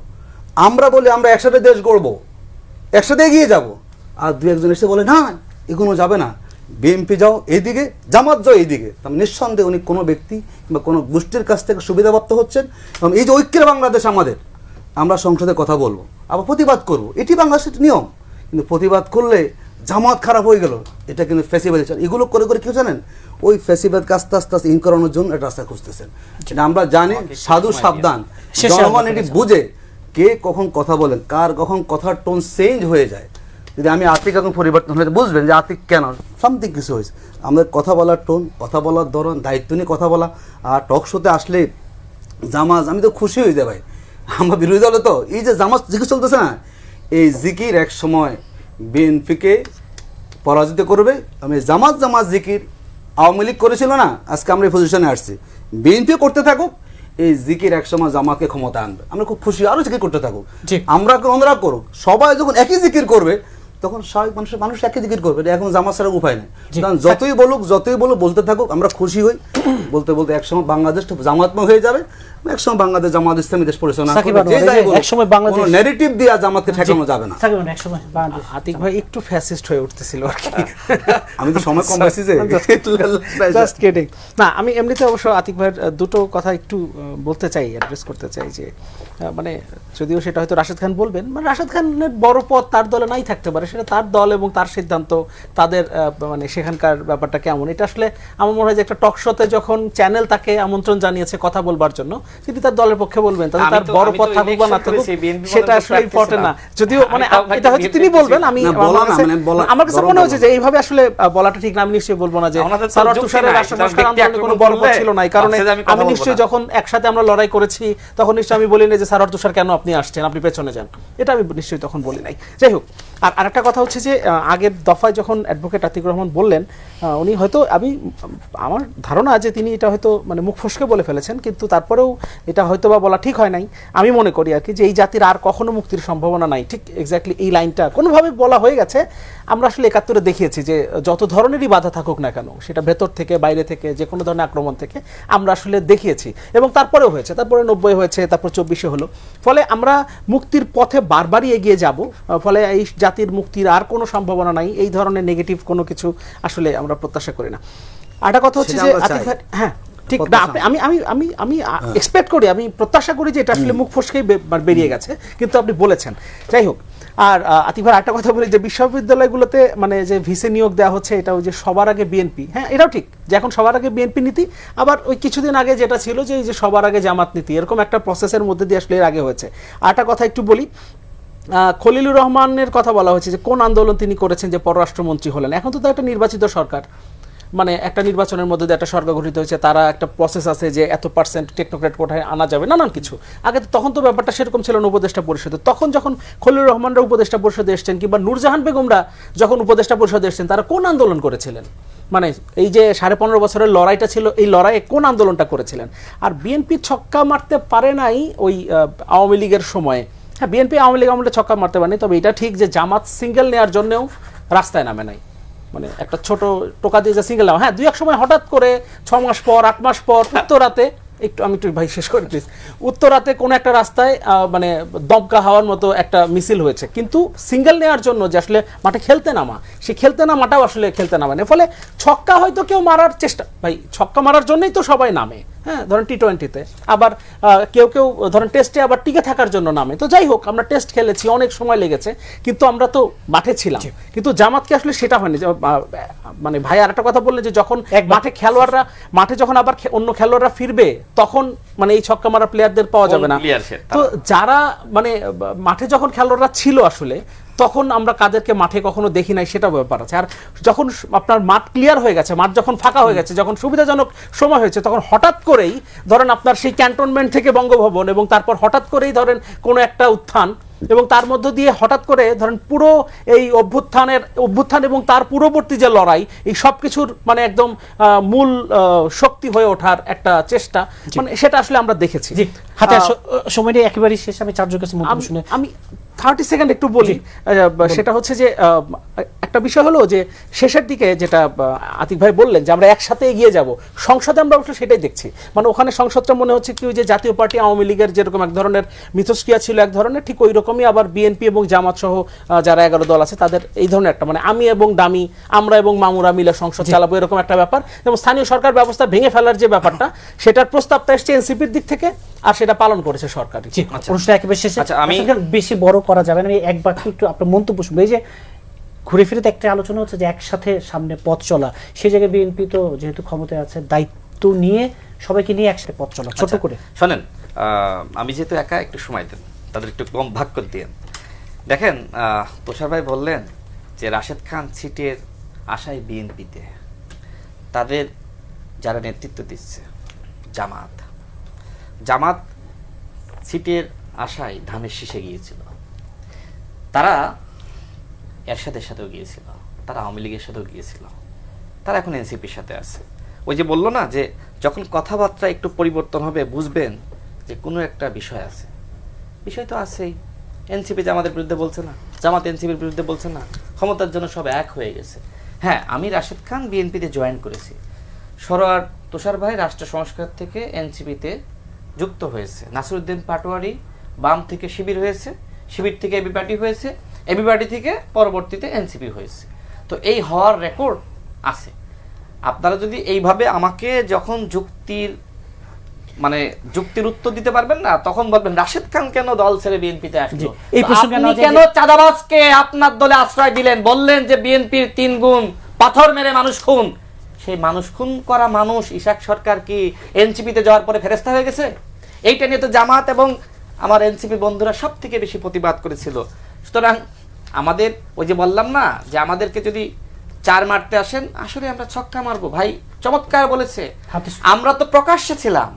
তিনি বললেন যে আমাদেরকে গুপ্ত বললে আমরা গর্বিত হই। হ্যাঁ, দেখেছি জামাত ইসলাম গুপ্ত ছিল। জামাত ইসলাম একটা ঝটিকা মিছিল 1 মিনিটের জন্য করেছে, ভিডিও করেছে, ফেসবুকে প্রচার করেছে, শেষ। 28 অক্টোবর বিএনপি কে পিটিয়েছে, হাতে একেবারে সময়, ঘরে ঘরে গ্রেফতার করেছে। আর জামাত পুলিশের অনুমতি নিয়ে প্রোগ্রাম করেছে এবং হামলা শুরু হওয়ার আগেই অনুষ্ঠান শেষে একবারে ওই ছাত্রদল নেতা আমান, এখন যে ছাত্রদল নেতা, আমি তার মুখে একটা অত্যন্ত বর্বর কথা শুনেছি, এটা দিয়ে শেষ করি। সে বলছে যে এখন তো জিলহজ মাস, ডিমের দাম বেশি না পাথরের দাম বেশি জানি না, তো শয়তানকে তো পাথর মারা দরকার ছিল। মানে এই ঝিনাইদহের ঘটনাকে উল্লেখ করে বলতেছে। আপনি চিন্তা করে দেখেন, সে হচ্ছে কয়েকদিন পরে ছাত্রদলের কমিটিতে তার সভাপতি হিসেবে আসার কথা শোনা যাচ্ছে। এটা হলো তার মানসিকতা, এবং সে একটা কেন্দ্রীয় নেতার জায়গা থেকে, প্রথমত ঝিনাইদহে হয়তো ওই ছাত্রদল নেতার বিরুদ্ধে কোনো ব্যবস্থা নেওয়া হয়ই নাই, সে আরও পাথর মারার জন্য, মানে মধ্যযুগীয় পাথর মারার জন্য উস্কানি দিচ্ছে। এটা হচ্ছে তাদের এই অবস্থা, এবং এটা আবার গলাবাজি করে আপনি এটাকে ঢাকা দিতে চাচ্ছেন। কিন্তু আলটিমেটলি এই যে মানসিকতা, লেজে গোবর অবস্থা, অর্থনীতির খারাপ অবস্থা, মূল্যস্ফীতি বেড়ে গেছে, আপনার রাজস্ব ঘাটতি চলছে, IMF আপনাকে শূন্য হাতে ফেরত দিয়ে আসছে, এগুলো থেকে আপনার এই ধরনের গলাবাজি আপনাকে রক্ষা করবে না। জি, আতিকুর রহমান, এই যে আসলে কি রক্ষা, শুনেন, যেটি বলা হয় জামাত মাঠে ছিল, জামাত অলওয়েজ মাঠে ছিল, আমাদেরকে মিডিয়া কাভারেজ দেওয়া হতো না, এটা সবাই আমরা জানি। কারণ বলেছেন দায়িত্ব নিয়ে, এখন আমাদের তো কোনো অধিকারে তখন ছিল না। জামাত সকল প্রোগ্রামে ছিল, কোনো কর্মসূচি জামাত বাদ ছিল না। 28 অক্টোবর আমরা মাঠে ছিলাম, কিন্তু আমরা আশা করেছিলাম যে বিএনপি তারা অনুমতি নিয়ে প্রোগ্রাম করে তারা ভালো কিছু করবে। আমাদের তো পারমিশনই ছিল না, আমরা বিনা পারমিশনে ঝুঁকি নিয়েছি, ওনারা পারমিশন ভালো কিছু করতে গোলাপ পারেন বাগ চলে গেল না। আর লাস্ট হচ্ছে দেখুন, এটি আমরা বলতে পারি সরার তুষার ভাই আর আতিক ভাই কত বিএনপি মিল। এবং আওয়ামী অথচ লীগ, তুষার ভাই বিএনপি জামাতের এবং বিরুদ্ধে এমন কোনো জামাত ব্যাটিং নাই যে করে নাই। 20 বছর আমরা একসাথে করেছি, এখন 20 বছর সবাই গঠন করেছি না আমরা। এখন যে কথাগুলো আমাদের বলে, এগুলো আগে বলে নাই কেন? যখন আমরা নীরব সমর্থন দিয়ে গেছিলাম, মানে এখন যখন আমরা অবশিষ্ট সব আমাদের দোষ হয়ে গেল। তো 20 বছর একসাথে আন্দোলন, একসাথে নির্বাচন, একসাথে সরকার গঠন, তখন আমরা খুব ভালো ছিলাম। এখন আমরা বিরোধী, এখন আমরা সব খারাপ। এই স্ট্যান্ডার্ড আমাদের পরিহার করা। আপনাদের চারজনকে আজকে স্টুডিওতে সময় নিই একেবারেই, আপনাদের চারজনকে আজকে স্টুডিওতে সময় দেওয়ার জন্য ধন্যবাদ।